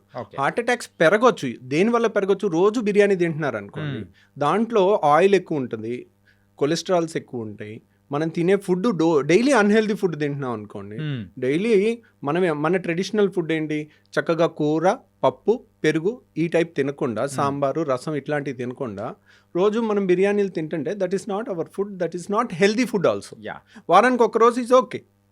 సో అలా తింటుంటే దానివల్ల హార్ట్ అటాక్ వస్తుంది. ఓకే, దాంట్లో గ్యాస్ వల్ల రాదు, మనం తినే కంటెంట్స్ ఆర్ నాట్ గుడ్, దానివల్ల రావచ్చు. ఓకే, దానివల్ల ఏముంది? మగవాళ్ళకైతే చిరుబొజ్జు వస్తుంది, అందరికి. ఇప్పుడు లేడీస్కి అయితే ఫ్యాట్ అంతా సీట్ దగ్గర పేరుకుంటుంది, మగవాళ్ళకి పొట్ట కొండలాగా పెరుగుతుంది. ఓకే. సో ఎప్పుడైతే పొట్ట దగ్గర ఫ్యాట్ పెరుగుతుందో వాళ్ళకి హార్ట్ అటాక్స్ ఎక్కువ వచ్చే అవకాశం. ఓకే. ప్రపంచం అంతటా మగవాళ్ళు ఆడవాళ్ళ కన్నా 2 ఏళ్ళు తక్కువ బతుకుతారు. మీరు జపాన్లో యావరేజ్ లైఫ్ స్పాన్ తీసుకున్నారనుకోండి, లేడీస్లో 83 ఏళ్ళు, మగవాళ్ళు 81 ఏళ్ళు. ఎందుకు? అమెరికాలో కానీ, జపాన్లో కానీ, మీరు ఇండియాలో కానీ ఎక్కడైనా తీసుకోండి, మగవాళ్ళ కన్నా ఆడవాళ్ళు 2 ఏళ్ళు ఎక్కువ బతుకుతారు. దానికి రీజన్ ఎందుకంటే మగవాళ్ళకి ఫ్యాట్ కొండలాగా పొట్ట దగ్గర ఏర్పడు, పొట్ట దగ్గర ఫ్యాట్ ఏర్పడిన వాళ్ళకి హార్ట్ అటాక్స్ ముందు వస్తాయి. ఓకే, అందుకోసమే లేడీస్ అందుకని లేడీస్ తొందరగా. కాబట్టి లేడీస్లో కూడా కొంతమందికి పొట్ట దగ్గర ఫ్యాట్ వస్తుంది, వాళ్ళకి కూడా హార్ట్ అటాక్స్ ఎక్కువ వస్తాయి. Okay, okay, that's a sign అనుకోవచ్చు. ఆండ్రాయిడ్ ఒబిసిటీ అంటారు దాన్ని. పొట్ట దగ్గర పెరిగితే దాన్ని ఆండ్రాయిడ్ అంటారు. ఆండ్రాయిడ్ ఫోన్ కాదు, ఆండ్రాయిడ్ ఒబిసిటీ అంటే male type of obesity. Android gynoid అంటే ఫీమేల్ టైప్ ఆఫ్ ఒబిసిటీ, అంటే సీట్ దగ్గర ఎక్కువ పెరగటం అనమాట. అండ్ సార్, మీ యొక్క కంప్లీట్ ఒక సర్వీస్లో ఎప్పుడైనా కానీ డిఫికల్ట్ అనిపించిన కేసు ఏదైనా ఉందా? అంటే ఇప్పుడు నేను చెప్పాను కదండి, ఐఎమ్ ఏ సర్జన్. నేను సర్జరీ చేసిన తర్వాత పేషెంట్ చావు బతుకుల్లో ఉంటే దట్ డే, ఆ డే అంతా నాకు నిద్ర సరిగా పట్టదు. So I can't avoid it. అంటే ఏ ప్రాబ్లంతో వచ్చినప్పుడు అరే this an very difficult challenge తీసుకొని నెలకు ఒకసారి, ఈ మధ్య తగ్గినాయండి, అంటే ద మోర్ రిఫైన్ అవుతూ ఉండే కొద్దీ, so we become perfect day by day, ఇంకా వీ రీలెర్న్ చేస్తూ ఉంటాము. బట్ ఇట్ ఈస్ చాలాసార్లు ఫేస్ చేస్తుంటాం మేము. కాకపోతే చాలాసార్లు ఒక యంగ్ పేషెంట్, నేను ఇప్పటికీ నా అదృష్టవశాత్తు, నేను యాక్చువల్గా మా నాన్న నాస్తికుడు. మా నాన్న ఎప్పుడు దేవుణ్ణి నమ్మేవాడు కాదు. He's a hard core communist. So నాకు ఏంటో తెలియదు, అంటే చివరికి I have to believe in God, ఎందుకంటే there is something beyond which I cannot do. నేను అన్నీ చేస్తాను, అయినా పేషెంట్ బాగవుడు చేయాల్సినవి అన్నీ. ఓకే, ఆ టైంలో కొంచెం లక్కో దైవబలమో ఏదో మనకు తెలియదు, అది మనం when we are exhausted with our intelligence. ఏదో ఒక గొప్ప వ్యక్తి చెప్పాడు, ఏమనంటే religion starts when the science ends అంటే సైన్స్కి అంటే ఎండ్ అంత అందం బుట్ట అన్నప్పుడు అయిపోయిన తర్వాత ఏం అర్థం కానప్పుడు అప్పుడు రిలీజియన్ స్టార్ట్ అవుతుందని. అప్పుడు దేవుణ్ణి మనం మొక్కుకుంటాం. సో అప్పుడు సో భక్తి వస్తుంది. ఆ దాంట్లో ఒక్కోసారి నేను ఒక యంగ్స్టర్ 19 ఏళ్ల కుర్రోడికి నేను ఒకసారి బేరియాట్రిక్ ఆపరేషన్ చేశాను. ఓకే. పాపం తనకి చాలా మేజర్ కాంప్లికేషన్ వచ్చి బాడీ అంతా అంటే 1000 మందిలో ఒకళ్ళకి వచ్చే కాంప్లికేషన్ అది వచ్చేది. ఓకే. ఇది 10 ఏళ్ల కింద జరిగింది. మంగళగిరి కుర్రోడు అబ్బాయి శ్రీనివాస్ అని. సో తనకి ఆల్మోస్ట్ చావు బతుకుల దాకా వెళ్ళాడు. ఒక నెల రోజు హాస్పిటల్లో ఉన్నాడు. 2 సర్జరీస్ మళ్ళీ చేస్తూ ఉంటే ఒక మూమెంట్లో అరే ఇంత చేసాం అయినా కానీ ఇంప్రూవ్ అవ్వట్లేదు. పాపం వీడు బతికితే బాగుండు, 19 ఏళ్ల కుర్రోడు చచ్చిపోబోతున్నాడు, చివరిగా స్వర్గం అంచుల దాకా వెళ్ళిపోతున్నాడు, ఇంకా బతకడేమో అని అనుకుని సరే వీడు బతికితే నేను మంగళగిరి లక్ష్మీనరసింహ గుడిలో 108 రౌండ్లు వేస్తానని మొక్కున్నా. ఏమైందో తెలీదు, వాడు బతికిపోయాడు. ఓకే. సో అన్నిసార్లు అలా జరగలే. నేను ఇప్పటి వరకు నా అదృష్టవశాత్తు నా కోసం నా ఫ్యామిలీ కోసం ఏ రోజు కూడా నేను దేవుడి చుట్టూ రౌండ్లు వేయాల్సి రాలా. సో కానీ నేను ఇప్పటికీ ఒక 8 సార్లు పేషెంట్ల కోసం చేశాను. ఓకే. సో ఎందుకంటే వెన్ సైన్స్ ఎండ్స్ బుక్లో ఉన్న ప్రకారం అన్నీ పర్ఫెక్ట్గా చేసినా కానీ కొంత లక్ అనేది మనకు రావాలి. ఆ పేషెంట్కి ఉండాలి, మనకి ఉండాలి. సో అలా ఇంకో పేషెంట్ ఇంత పెద్ద గర్భసంచిలో గడ్డ, పెళ్లిగాని అమ్మాయి, ఇంత పెద్ద గర్భసంచి గడ్డ. ఓకే, ఇక్కడ వరకు ఉంది. పెళ్లిగాని అమ్మాయికి ఇంతవరకు. ఒకసారి బయట ఆపరేషన్ చేసి పొట్ట కోసి ఓపెన్ చేసి దాన్ని తీయలేకపోయారు, మళ్ళీ క్లోజ్ చేశారు. ఓకే. చేసి మళ్ళీ రెండోసారి మా దగ్గరికి వస్తుంటే ఒకసారి ఒక డాక్టర్ ఓపెన్ చేసి క్లోజ్ చేశారంటే ఇట్స్ వెరీ డిఫికల్ట్ కేస్ అని. నేను పెళ్లిగాని అమ్మాయి, నేను సరే దాంట్లో ఫైబ్రాయిడ్ గడ్డలు ఇంత ఉన్నాయి, అవి ఒక్కటి తీసేస్తానమ్మా అని చెప్పాను. కానీ గర్భసంచి కూడా తీసేయాల్సి రావచ్చు, కానీ పెళ్లిగాని అమ్మాయి గర్భసంచి తీసేస్తే ఇంకేముంది, పిల్లలు పుట్టరు. సో నేను సరే ట్రై చేస్తాను కానీ గ్యారంటీ ఇవ్వలేనని చెప్పాను. సరే ఓకే చెప్పారు, ఓపెన్ చేశాము. ఇట్ వాజ్ ఒక సర్జన్ ఓపెన్ చేసి క్లోజ్ చేశాడంటే మనం అర్థం చేసుకోవచ్చు, లోపలికి వెళ్తే ఎంతెంత పంపుల్లాగా ఉన్నాయి అన్ని రక్తనాళాలు. ఎక్కడ ముట్టుకుంటే అక్కడ బ్లీడింగ్, పంపులు కొట్టినట్టు కొడతా ఉంది. ఒక టైంలో 25 ఏళ్ళ అమ్మాయి 26 ఏళ్ళ అమ్మాయి మన కళ్ళ ముందు బ్లీడ్ అయి చచ్చిపోతూ ఉండి హెల్ప్లెస్గా ఉంటే అసలు ఎక్కడ ముట్టుకుంటే అక్కడ బ్లీడింగ్ అయిపోతూ ఉంది, నా అర్థం కాని పరిస్థితి. సో ఆ టైంలోనే పేషెంట్ బీపీ ఎక్కువ ఉంది, ఇంకెలాగా చచ్చిపోద్ది అని అనిపించింది. అంతా ప్రెషర్ పెట్టేసి మాప్స్ పెట్టి ప్రెషర్ పెట్టి ఆపుతా ఉన్నాం. ఆపి కొంతసేపు ప్రశాంతంగా ఉండి ఈ అమ్మాయి బతికితే చాలరా అని అప్పుడు కూడా అనుకున్నాను. ఎందుకంటే 25 ఏళ్ల పేషెంట్ టేబుల్ మీద చచ్చిపోతే దాన్ని తీసుకునే అంత గట్స్ ఎంత గొప్ప సర్జన్కైనా ఉండదు. రైట్. సో వాళ్ళు అన్నీ ఒప్పుకున్నప్పటికీ కూడా వాళ్ళు ఒప్పుకుంటారు, అమ్మా ఇది కష్టమైన ఆపరేషన్ అని మనం చెప్తాం, అయినా కానీ దాన్ని డైజెస్ట్ చేసుకోలేము. రైట్. వాళ్ళు ఏంటి ఆ 90%లోనే ఉంటామేమో అన్న ఆశతో వస్తారు, నమ్మకంతో వస్తారు. ఈ 10%లో ఉండంలే అనే అనుకుంటారు, మనం 10% రిస్క్ అని చెప్పినా కానీ. సో ఆ పేషెంట్ లక్కీగా కొంచెంసేపు ప్రశాంతంగా ఉండి బీపీ కొంచెం ఎక్కువ ఉన్న దాన్ని డౌన్ చేసిన తర్వాత రక్తస్రావం కూడా కొంచెం తగ్గుద్ది. ఓకే. అప్పుడు ఎలాగో ఒకలాగా ఆ గడ్డ అంతా తీయలేమేమో, అలా వదిలేసి రావాలేమో, ఆ బ్లీడింగ్ ఆగదేమో, ఎన్నో క్వశ్చన్స్ ఉన్నాయి. తర్వాత మళ్ళీ అందరం కలిసి దాన్ని తీసేసి సక్సెస్ఫుల్గా గర్భసంచి మొత్తం తీసేయాల్సి వచ్చింది, కానీ పేషెంట్ సేవ్ అయింది. ఓకే. సో అట్లా అంటే మీరు యూజువల్గా ఆ సైజ్ చెప్తూ ఉంటేనే ఇంత సైజ్, అది కూడా కడుపులో, దాని వీడియో కూడా ఉందండి నా దగ్గర. మై గాడ్, ఆ వీడియో కూడా ఉంది, మనం కావాలంటే అది చూపించవచ్చు. వద్దు సార్ ప్లీజ్. అంటే యాజ్ ఎ సర్జన్గా అండ్ మీకైతే గట్స్ ఉన్నాయేమో, కానీ యాజ్ ఎ నార్మల్ పర్సన్స్ లాగా we can't take it also. కొన్ని ఈవెన్ నార్మల్ పీపుల్ కూడా ఆ సర్జరీస్ చూడాలన్నా కానీ బ్లడ్ చూస్తేనే పడిపోతుంటారు సార్. ఇంకా సర్జరీస్లో మీరు చూపించారంటే లిటరల్లీ అంతే, నేను కూడా అయిపోతున్నామో సార్. అంటే అన్నిసార్లు అలా ఉండదండి. సర్జరీ లైక్ మంచి సర్జన్ ఆపరేట్ చేస్తుంటే ఇట్స్ లైక్ మంచి మ్యూజిక్ వింటున్నట్టు ఉంటుంది. అలా నేను గాల్ బ్లాడర్ ఆపరేషన్ 5 నిమిషాల్లో చేసిన వీడియో ఒకటి లైవ్ పెట్టాను మన ఛానల్లో, దాంట్లో చూడండి. ఆపరేషన్ అంటే ఇలా ఉంటుంది, ఏదో వీడియో గేమ్ ఆడుకున్నట్టుంది, చుక్క బ్లడ్ లేదు. అసలు ఇంత అద్భుతమైన ప్రపంచం ఇంత మంచి కెమెరాలో మన బాడీలో ఉందా, ఇంత రక్తనాళాలు ఇంత సన్నవి కూడా కనపడతాయా Yeah. అనే ఎక్సైటింగ్గా ఉండే ఒక కోణం చూస్తారు. అది చాలాసార్లు అలాగే ఉంటుంది. కానీ సర్జరీ ఈజ్ అన్ఎక్స్పెక్టెడ్. ఎప్పుడు ఏమి ఎలా జరుగుతుంది అనేది, ఎలా వచ్చి పడుతుంది అనే దానికి మనం ప్రిపేర్ అయ్యి ఉండాలి. ఓకే. సో అది మీరు కావాలంటే ఆ వీడియో చూడండి. నేను అపెండిక్స్ ఆపరేషన్ పెట్టాను, గర్భసంచి ఆపరేషన్ పెట్టాను, గాల్ బ్లాడర్ ఆపరేషన్ పెట్టాను. ఇవన్నీ కూడా 5 నుంచి 10-15 నిమిషాల్లో అయిపోయి చుక్క బ్లడ్ లేకుండా నీట్గా ఉన్నది. బ్యాక్గ్రౌండ్ వాయిస్తో చెప్పాను, అది చూడొచ్చు. నైస్. బ్లీడింగ్ అయ్యేవి అవి మీరు చూడలేరు. అదే మెయిన్గా అది లేకపోతే చాలు సార్. సార్ అండ్ ఈ పాడ్కాస్ట్ ద్వారా సో యూజువల్గా అయితే ప్రజలకు మనము అంటే వాళ్ళు ఎడ్యుకేట్ అయ్యేటట్టు యూజువల్గా గట్ హెల్త్ గురించి కానీ సో మీలాంటి పర్సన్స్ చెప్తే ఇంకా బాగుంటుందని చెప్పేసి ఐ కేమ్ హియర్. అంటే మీరు రావడంతో వీఆర్ వెరీ హ్యాపీ. అండ్ కొన్ని మెయిన్గా గట్ హెల్త్ బాగుండడానికి ఎలాంటి జాగ్రత్తలు తీసుకుంటే ఉంటుందో అనేది కూడా చెప్పారు. సో ఫైనల్ క్వశ్చన్ ఇస్ యూజువల్గా ఫుడ్ అనేది కూడా ఉంటుంది సార్. మార్నింగ్ అయితే హెవీగా అంటే మార్నింగ్ రాజులా తీసుకోమంటారు, మధ్యాహ్నం అయితే మనిషిలా తీసుకోమంటారు, రాత్రి అయితే అడుక్కునే వాళ్ళ తీసుకోమని ఇట్లా చెప్తూ ఉంటారు. సో ఇది ఎంతవరకు ఫాలో అవ్వచ్చు అంటారు? అంటే దట్స్ వన్ వే ట్రూ అండి. ఎందుకంటే ఉదయం లేసామనుకోండి, ఉదయం లేచిన కాడ నుంచి మనం ఒక 12 గంటలో 10 గంటలో వర్క్ చేస్తాం. రైట్. సో మన కండరాలకి అన్నిటికీ కూడా ఎనర్జీ కావాలి.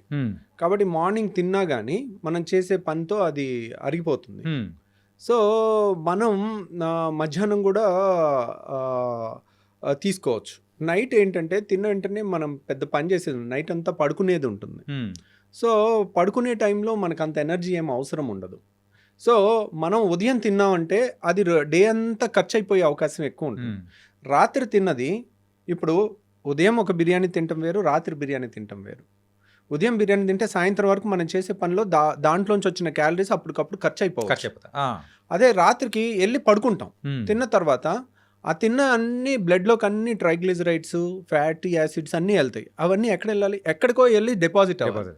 అవన్నీ రెసిస్టెంట్ ఏరియాలోకి వెళ్తుంటాయి. నడుము దగ్గర ఎక్కడ కరగటానికి వీల్లేని చోటకంతా ఒక ఫ్యాట్ లాగా తయారైపోతూ ఉంటుంది. అందరికి ఎంత ఫిట్గా ఉన్న వాళ్ళకైనా చిన్న నడుము దగ్గర కానీ రెసిస్టెంట్ ఫ్యాట్ కొద్దిగా ఉంటుంది వాళ్ళు చేసే. ఎందుకంటే గుడ్ ఫుడ్ని రెసిస్ట్ చేయటం it's not easy thing for any ఎంత మెచ్యూర్డ్ పర్సన్ కన్నా.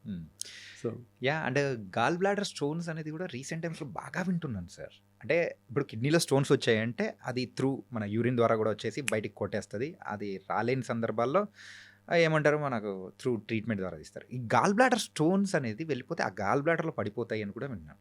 సో దాన్ని తీయాలంటే ఆపరేషన్ తప్ప వేరే ఆప్షన్ అనేది లేదా కరిగించడానికి కానీ ఏదైనా? అంటే గాల్ బ్లాడర్లో స్టోన్స్ అనేది కిడ్నీలో స్టోన్స్ వేరు, గాల్ బ్లాడర్లో స్టోన్స్ వేరు. రెండింటికి వ్యత్యాసం చెప్తాను. కిడ్నీలో స్టోన్స్ అనేది లెస్ దాన్ 1 సెంటీమీటర్ ఉంటే 99% లెస్ దాన్ 1 సెంటీమీటర్ ఉంటాయి. అవన్నీ కూడా వాటర్ ఎక్కువ తాగుతుంటే దానంతరవే పడిపోయే అవకాశం ఉంటుంది. గాల్ బ్లాడర్లో స్టోను బయటికి పడేవి చాలా తక్కువ అన్నమాట, అవి అలాగే ఉంటాయి. కాకపోతే గాల్ బ్లాడర్లో స్టోను అంత డేంజరస్ ఏం కాదు. అంటే నొప్పి లేదు. చాలామందికి ఒక స్టోను 1 సెంటీమీటర్ స్టోన్ తయారవ్వాలనుకోండి, అది కనీసం 5 ఏళ్ళ నుంచి 10 ఏళ్ళు పట్టుద్ది. ఎందుకంటే ఒక ఇసుక రేణులాగా తయారవుతుంది. దాని మీద ఒక పొర ఏర్పడుద్ది, దాని మీద ఇంకో పొర ఏర్పడుద్ది, దాని మీద ఇంకో పొర ఏర్పడుద్ది. సో అలా పొరలుగా 1 సెంటీమీటర్ స్టోన్ తయారవ్వాలంటే it takes 5 to 10 years. Okay. So చాలా మందికి స్కానింగ్ చేస్తే రాయి కనపడుద్ది, కానీ వాళ్ళకి కంప్లైంట్ ఉండదు. సో అనవసరంగా స్కానింగ్ చేయబట్టి వాళ్ళకి గుండెలో రైళ్లు పరిగెట్టడం మొదలవుతుంది. వాళ్ళకేంటి రొటీన్ చెకప్ చేస్తాం, వాళ్ళకి స్కాన్ చేయకపోతే తెలీదు, హ్యాపీగా ఉంటారు. చేసిన కాడ నుంచి అదో గిలి, అమ్మో నాకు రాయింది, ఇప్పుడు ఇదేమవుద్దో అన్న టెన్షన్తో ఉంటారు. సో వాళ్ళు ఒక డాక్టర్ దగ్గరికి వెళ్తే ఆపరేషన్ చెప్పారు, నేను ఎక్కడో హోమియో వాడుతున్నాను, హాయిగా 4 ఏళ్ళ నుంచి ఉన్నాను అంటారు. అంటే 4 ఏళ్ళ నుంచి కూడా ఇప్పుడు మనం స్కాన్ చేయకముందే 4-5 ఏళ్ళ నుంచి ఉంది అది.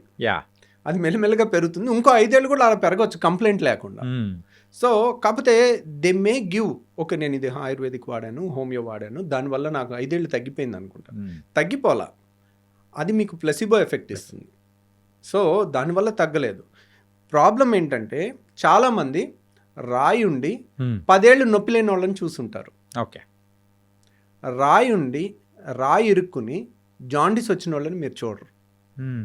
ఆ స్టేజ్లో రాయి ఇరుక్కుని కొలాంజైటిస్ అని ఒళ్ళంతా భయంకరమైన వణుకుతో కొలాంజైటిస్ అని ఫీవర్ వస్తుంది, హై గ్రేడ్ ఫీవర్, జాండీస్ వస్తుంది. Okay.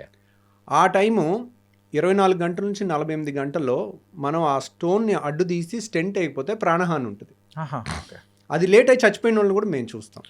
Okay. So immediate react అవ్వాలి 24 hours to 48 hours. సో అది జాండీస్ వచ్చినప్పుడు అందరికీ జాండీస్ వస్తుందని నేను చెప్పట్లా. ఓకే. ఈ రోజు రాయి బయటపడింది, ఈ రోజే జాండీస్ వచ్చేది. 5 ఏళ్లలో రావచ్చు, 3 ఏళ్లలో రావచ్చు, 6 నెలల్లో రావచ్చు, వీ కెనాట్ సే. సో నేను అనేది ఏంటంటే, మీకు రాయి ఉంది, be bold, be strong, no pain no surgery. Textbook line చెప్తున్నాను. గాల్ బ్లాడర్లో స్టోన్ ఉంది, నో పెయిన్ నో సర్జరీ. దాంట్లో రూల్ ఏం లేదు, రూల్ నెవర్ చేంజెస్. ధైర్యంగా మీరు ఉండండి, అదేం అవ్వదు. కానీ నేను చెప్పేది ఏంటంటే, రియల్గా నొప్పి వచ్చినప్పుడు కూడా నొప్పి ట్యాబ్లెట్ వేసుకుని దాన్ని ఆపి మళ్ళీ నాకు నొప్పి లేదని అనొద్దు. ఒక్కసారి నొప్పి వచ్చినా that is a dangerous stone. Okay. ఈ రోజు ఇరుక్కుని నొప్పి వస్తుంది. గాల్ బ్లాడరు ఫండస్ అంటారు, వెడల్పుగా ఉంటుంది. నెక్ అంటారు, నెక్ సన్నగా ఉంటుంది. అది బయటకు వచ్చే ద్వారంలో ఇరుక్కుంది అనుకోండి, అప్పుడు మనకి నొప్పి వస్తుంది. అది ఇరుక్కుని మళ్ళీ వెనక్కి వచ్చేస్తే నొప్పి ఉండదు. రైట్. మళ్ళీ ఒక నెలకి ఇరుకోవచ్చు, 6 నెలలకి ఇరుకోవచ్చు. ఇరుక్కున్నప్పుడు మాత్రం భయంకరమైన పెయిన్ పరుగులు తీపిస్తుంది. అందుకేనా మీరు స్టంట్ అనేది కూడా వేయాలి అనేది? అంటే అది జాండీస్ ఉన్నప్పుడు, దాంట్లో జాండీస్ ఉన్నప్పుడు, జాండీస్ లేకుండా కూడా నొప్పి రావచ్చు. ఓకే. సో దాంట్లో ఏంటంటే, నేను అనేది ఏంటంటే, గాల్ బ్లాడర్ స్టోన్ వల్ల ప్రాణం పోయిన వాళ్ళని మేము చూసాం, మీరు ఎవరు చూడలేదు. ఓకే. ఓకే. సో ఇప్పుడు పోక్రీ సినిమాలు అంటారు చూడండి, రెస్పాన్సిబిలిటీ తీసుకునే ఏకైక డిపార్ట్మెంట్ పోలీస్ డిపార్ట్మెంట్ అంటారు కదా. సో అందరూ నువ్వు వాళ్ళని పట్టుకోలేదు, వీళ్ళని పట్టుకోలేదు అని అంటం తేలిక. ఓకే. ఎవడో ఎక్కడో 4 గదుల మధ్యలో ఒకళ్ళు మర్డర్ చేసి వెళ్ళిపోతే, పోలీస్ డిపార్ట్మెంట్ ఇది చేయలేదు, అది చేయలేదు అని ప్రతి ఒక్కళ్ళు మాట్లాడటం తేలిక. దాన్ని వెళ్ళి వాళ్ళు లేరు అక్కడ, వాళ్ళు లేనప్పుడు జరిగింది. క్రిమినల్స్ అన్ని పోలీసులు ఉన్నప్పుడు చూసి చేయరు కదా. వాళ్ళు వెళ్ళి చేయాల్సిన వాళ్ళ రెస్పాన్సిబిలిటీ తీసుకొని ఫైనల్గా వాళ్ళే చేసేది. రైట్. సో ఇక్కడ కూడా సమస్య వచ్చినప్పుడు, ప్రాణం మీదకి వచ్చినప్పుడు, అప్పుడు వెళ్ళండి వేరే చోటకి, అప్పుడు ఉండండి ధైర్యంగా, వేరే ఆల్టర్నేట్ మెడిసిన్ వాడి. ప్రాణం మీదకి వచ్చినప్పుడు ఎక్కడికి వస్తారు? సైన్స్ దగ్గరికి వస్తారు. ఆపరేషన్ చేసి తీయాల్సి వచ్చినప్పుడు ఎక్కడికి వస్తారు? సైన్స్ దగ్గరికి వస్తారు. కానీ ఒక ఆపరేషన్ పొరపాటున ఎవరన్నా చెప్తే, మేబీ 2 types ఆఫ్ డాక్టర్స్ ఉండొచ్చు. అనవసరంగా చాలామంది సర్జరీ చేయాలమ్మా అని చెప్తారు. ఎందుకు రీజన్ చెప్పరు.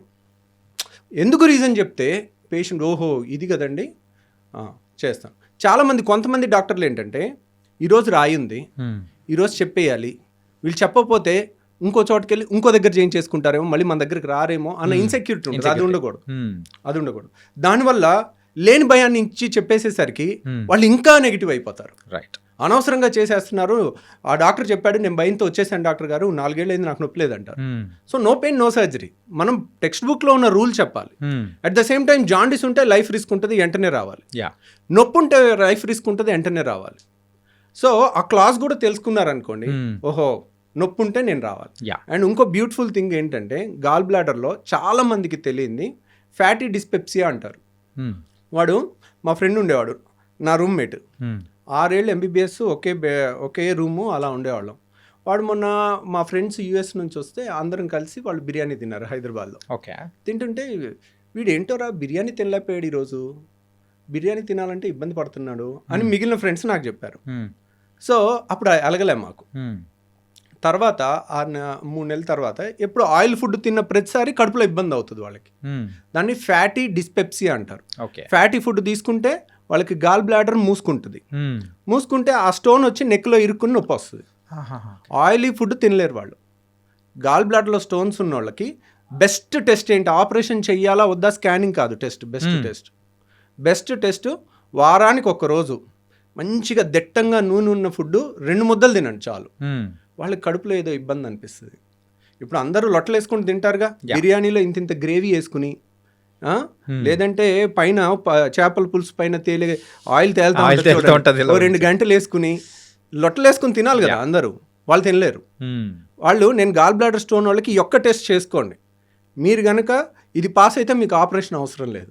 ఓకే. మీరు ఇది ఫెయిల్ అయితే వెంటనే రావాలి. అప్పుడు కూడా అమ్మో నా గాల్ బ్లాడర్ నేను పారిపోతా అనొద్దు. మనం బోల్డ్గా ఉండాలి. ఆపరేషన్ అవసరం లేకుండా చేయటం ఎంత తప్పో, బాగా అవసరం ఉన్నప్పుడు చేయించుకోవటం కూడా ఇంకా డేంజరస్. ఓకే. సో నేనేంటి సింపుల్గా టెక్స్ట్ బుక్లో లైన్ చెప్పేస్తున్నాను. ఫ్యాటీ డిస్పెప్సియా ఉంటే ఈరోజు టైం బాంబ్ లాంటిది, ఈరోజు మీకు నొప్పి ఉండకపోవచ్చు, వచ్చి తగ్గిపో ఉండొచ్చు. లేదంటే ఆయిల్ ఫుడ్ తింటేనే నాకు వస్తుంది డాక్టర్ గారు, నేను డైట్తో తెలివిగా తప్పించేసుకుంటున్నాను సంవత్సరం నుంచి. అది తెలివితో తప్పించుకోవడం గొప్ప విషయం కాదు. అదేంటి, అది ఇండికేషన్, అది వార్నింగ్ ఇస్తుంది. అప్పుడు మనం వార్నింగ్ ఇచ్చిన తెలివైన వాళ్ళు ఏంటి, వార్నింగ్ పట్టుకోవాలి. ఎందుకు మీరు ఆ తెలివైన వాళ్ళు ఇప్పుడు వాళ్ళకి హాలిడేస్ ఉండొచ్చు, దసరా హాలిడేస్, సంక్రాంతి హాలిడేస్, లేదా వీకెండ్ హాలిడేను, 1 డే 5 నిమిషాలు ఆపరేషన్. ఎర్లీ స్టేజ్లో వస్తే 5 నిమిషాలు అయిపోద్ది. అదే బాగా నొప్పి వచ్చి మందులు వాడి మళ్ళీ తగ్గించుకుని ఒక 6 నెలలు సంవత్సరం పోస్ట్పోన్ చేయొచ్చు. ఏ గాల్ బ్లాడర్ స్టోన్స్ నన్ను మనం పోస్ట్పోన్ చేయొచ్చు సర్జరీని. నొప్పి వచ్చిన తర్వాత కూడా చేయొచ్చు. But that's not. ఎందుకు అలా పోస్ట్పోన్ చేసి నొప్పి వచ్చినప్పుడల్లా నొప్పి మెడిసిన్ ఇచ్చి యాంటీబయాటిక్స్ ఇచ్చి దాన్ని తగ్గించి సంవత్సరం తర్వాత ఆపరేషన్ చేసేటప్పుడు నేను కావాలంటే ఆ వీడియో చూపిస్తాను. 5 నిమిషాల్లో అయిపోయిన ఆపరేషను, 1.5 గంటన్నర పట్టే ఆపరేషను. సో ఎక్కడికక్కడ ముద్దలాగా అయిపోయి, ఇప్పుడు మీకు ఇక్కడ ఒక కత్తితో కట్ చేసి కుట్టేయటం చాలా తేలిక, fine cut, clear cut edges కనపడతాయి. అదే బైక్ మీద నుంచి కింద పడిపోయి మొహానికి ఏదన్నా రాయో ఏదో గుద్దుకుని మొహం ఇంత ఉబ్బిపోయి కళ్ళు కూడా కనపడవు, కళ్ళు ఓపెన్ అవ్వవు, ఈ అన్నీ ఉబ్బిపోయి ఉంటుంది. అలా దెబ్బ తగిలినప్పుడు కానీ, చీమ్ పట్టినప్పుడు కానీ, చీమగడ్డ ఉబ్బుద్దా, ఎర్రగా అయిపోద్దా, అలా ఉంటుంది గాల్ బ్లాడర్. అలాంటి దానికి ఆపరేషన్ చేయాలంటే మీకు ఈ ఫైన్ కట్కి చేసిన దానికి ఉబ్బిపోయి మొత్తం ట్రామా అయ్యి మొత్తం వంకాయ బజ్జీ లాగా అయిపోయిన దాని మీద ఆపరేషన్ చేయడానికి చాలా తేడా ఉంటుంది. Right got it. సో వాళ్ళు అది చూడరు. మేము చేస్తుంటాం, చేసేటప్పుడు తిట్టుకుంటూ ఉంటాం, వీళ్ళు ఏంటి ఇంత ఎన్నిసార్లు చెప్పినా ముందు వచ్చే హాయిగా ఉండేది కదా, వాళ్ళకే రిస్క్ కదా. ఇప్పుడు యంగ్స్టర్స్ మీ ఏజ్ వాళ్ళు అనుకోండి, నేను 2 గంటలు చేసినా తట్టుకుంటారు. అదే 60 ఏళ్ళ వాళ్ళకి హార్ట్ ప్రాబ్లమ్స్ అన్నీ వచ్చే వయసు, మీ వయసుకి మీకు రిజర్వ్ కెపాసిటీస్ ఎక్కువ ఉంటాయి. అదే 60 ఏళ్ల వయసు వాళ్ళు 2 గంటలు ఆపరేషన్ చేసేటప్పుడు ఏదన్నా హార్ట్ బీట్ అప్ డౌన్ అయ్యి ప్రాణాలకి రిస్క్ ఉంటుంది. అంత రిస్క్ ఏముంది, 5 నిమిషాలు దానికి భయపడితే. మీరు కావాలంటే భయపడేది ఉంటే నాది 5 నిమిషాల వీడియో చూడండి, లైవ్ వీడియో. 5 నిమిషాల్లో నేను ఫినిష్ చేసేసింది. సో 5 నిమిషాలు అయిపోయి 3 గంటల్లో లేచి నడిచి మరుసటి రోజు వెళ్ళిపోతే వై నాట్? అంతే కదా. సో అర్లీగా మనం చేసుకుంటే కూల్ అయిపోతుంది అన్నమాట. ఇంకొక పైత్యం ఉంది. ఇప్పుడు మొన్న ఒక కపుల్ లండన్ నుంచి వచ్చి చైనా వెళ్ళి గాల్ బ్లాడర్లో స్టోన్కి ప్రపంచం మొత్తం గాల్ బ్లాడర్ తీసేస్తున్నారు. నేను చైనా వెళ్ళి ఎక్కడ లేని టెక్నాలజీ రాయి ఒక్కటి తీయించుకొచ్చాను, గాల్ బ్లాడర్ తీయించుకురాలేదు. దాన్ని లైవ్ ఇగో లోపలికి వెళ్తున్నాం, లోపలికి వెళ్ళేటప్పుడు ఫీలింగ్స్, బయటకు వస్తున్నాం ఆ టైంలో ఫీలింగ్స్, దానికి మిలియన్స్ ఆఫ్ వ్యూస్. సార్ అదేమన్నా హోమ్ టూరా సార్? సో ఆపరేషన్ కానీ యునో ఆ ఒక్క వీడియో చూసి వచ్చి మమ్మల్ని, ఏం డాక్టర్ గారు ఈ టెక్నాలజీ మీకు రాలేదా? సో ఫస్ట్ ఆఫ్ ఆల్ మనం చేస్తుందే తప్పు. ఓకే. సో ఇప్పుడు అది రాలేదు, అది కదండి. గాల్ బ్లాడర్ తీసిన వాళ్ళు గాల్ బ్లాడర్లో స్టోన్ తీయలేరా? సో గాల్ బ్లాడర్లో స్టోన్ తీయటం అది పెద్ద గొప్ప విషయం కాదు, కానీ that is not right thing to do it. ఏ టెక్స్ట్ బుక్లో గాల్ బ్లాడర్లో స్టోన్ తీయమని లేదు. సో కాబట్టి నేను అలాంటివి సరే తీసాము అని అనుకోండి, రేపొద్దున్న ఈరోజు ఒక స్టోన్ తీసాం, గాల్ బ్లాడర్లో స్టోన్ వచ్చిందంటే ఏంటి, దానికి స్టోన్ వచ్చే తత్వం ఉన్నట్టు.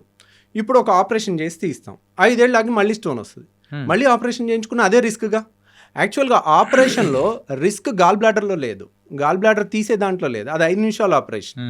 రిస్క్ ఎక్కడుంది? మత్తు, వీటన్నిటిలో కూడా రిస్క్ ఉంటుంది, రిస్క్ అనేది కూడా ఉంది, రిస్క్ ఉంటుంది. సో ప్రతిసారి ఆపరేషన్ చేయించుకోవటం అనేది it's not a good thing. కానీ ఇప్పుడే చెప్తున్నా, సైన్స్ ప్రకారం ఒక 100 ఏళ్ల రీసెర్చ్కి ఎగెన్స్ట్కి వెళ్ళాలని అనుకోవటం అన్నిసార్లు ఉత్తమం కాదు. దాంట్లో ఒకసారి నువ్వు బయటపడవచ్చు. 1 వేలో ఎదురెళ్ళకూడదు అన్నారు, ట్రాఫిక్ లేదు, నేను 1 వేలో ఎదురెళ్ళాను, 60 స్పీడ్తో వెళ్ళొచ్చాను, నేను గొప్ప అనుకోవటం కాదు. That is wrong thing. Right. మీకు కావాలనుకోండి, మీకు ఆ రాయి ఒక్కటే తీయాలనుకుంటే అది నేను తీసి పెడతాను, కానీ నేను చెప్పటం నా duty. This is not the right thing అండి అని. సో ఇన్స్పైట్ ఆఫ్ దట్ వాళ్ళు అడిగారు అనుకోండి, సో ఓకే చేసి పెడదాం, ఏముంది దాంట్లో. ఇప్పుడు కానీ మళ్ళీ వచ్చే అవకాశాలు అనేది కూడా మళ్ళీ వచ్చే అవకాశం ఉంటుంది, రిస్క్ కూడా ఎక్కువ ఉంటుంది. ఎందుకంటే గాల్ బ్లాడర్ గోడ అనేది పేపర్ కన్నా పలుచుకుంటుంది. ఓకే.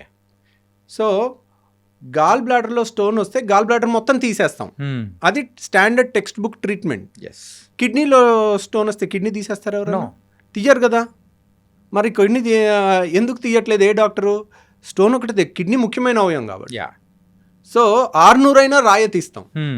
సో గాల్ బ్లాడర్ వాళ్ళే పల్చగా ఉంటుంది పేపర్ అంతా, దాన్ని కట్ చేసి దాన్ని కుట్టిన తర్వాత ఒక్కోసారి అక్కడ నుంచి పసరు లీక్ అయింది అనుకోండి, సెప్టిక్ అయి ప్రాణహాని కూడా ఉంటుంది. సో అది రాకుండా కూడా జాగ్రత్త తీసుకుని చెయ్యొచ్చు.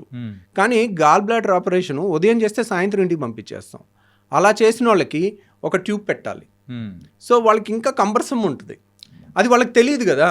కాకపోతే వాళ్ళకేంటి, వాళ్ళకి ఒకే ఎమోషన్, నా అవయవం తీయలేదు అనే ఎమోషన్ ఉంటుంది. కానీ అది అన్నిసార్లు అదేం పెద్ద ఇంపార్టెంట్గా అవయవం ఏం కాదు. కానీ కొంతమంది అడిగారు అనుకోండి, that is not a conventional treatment, మీకు అది కావాలంటే అది చేస్తాం.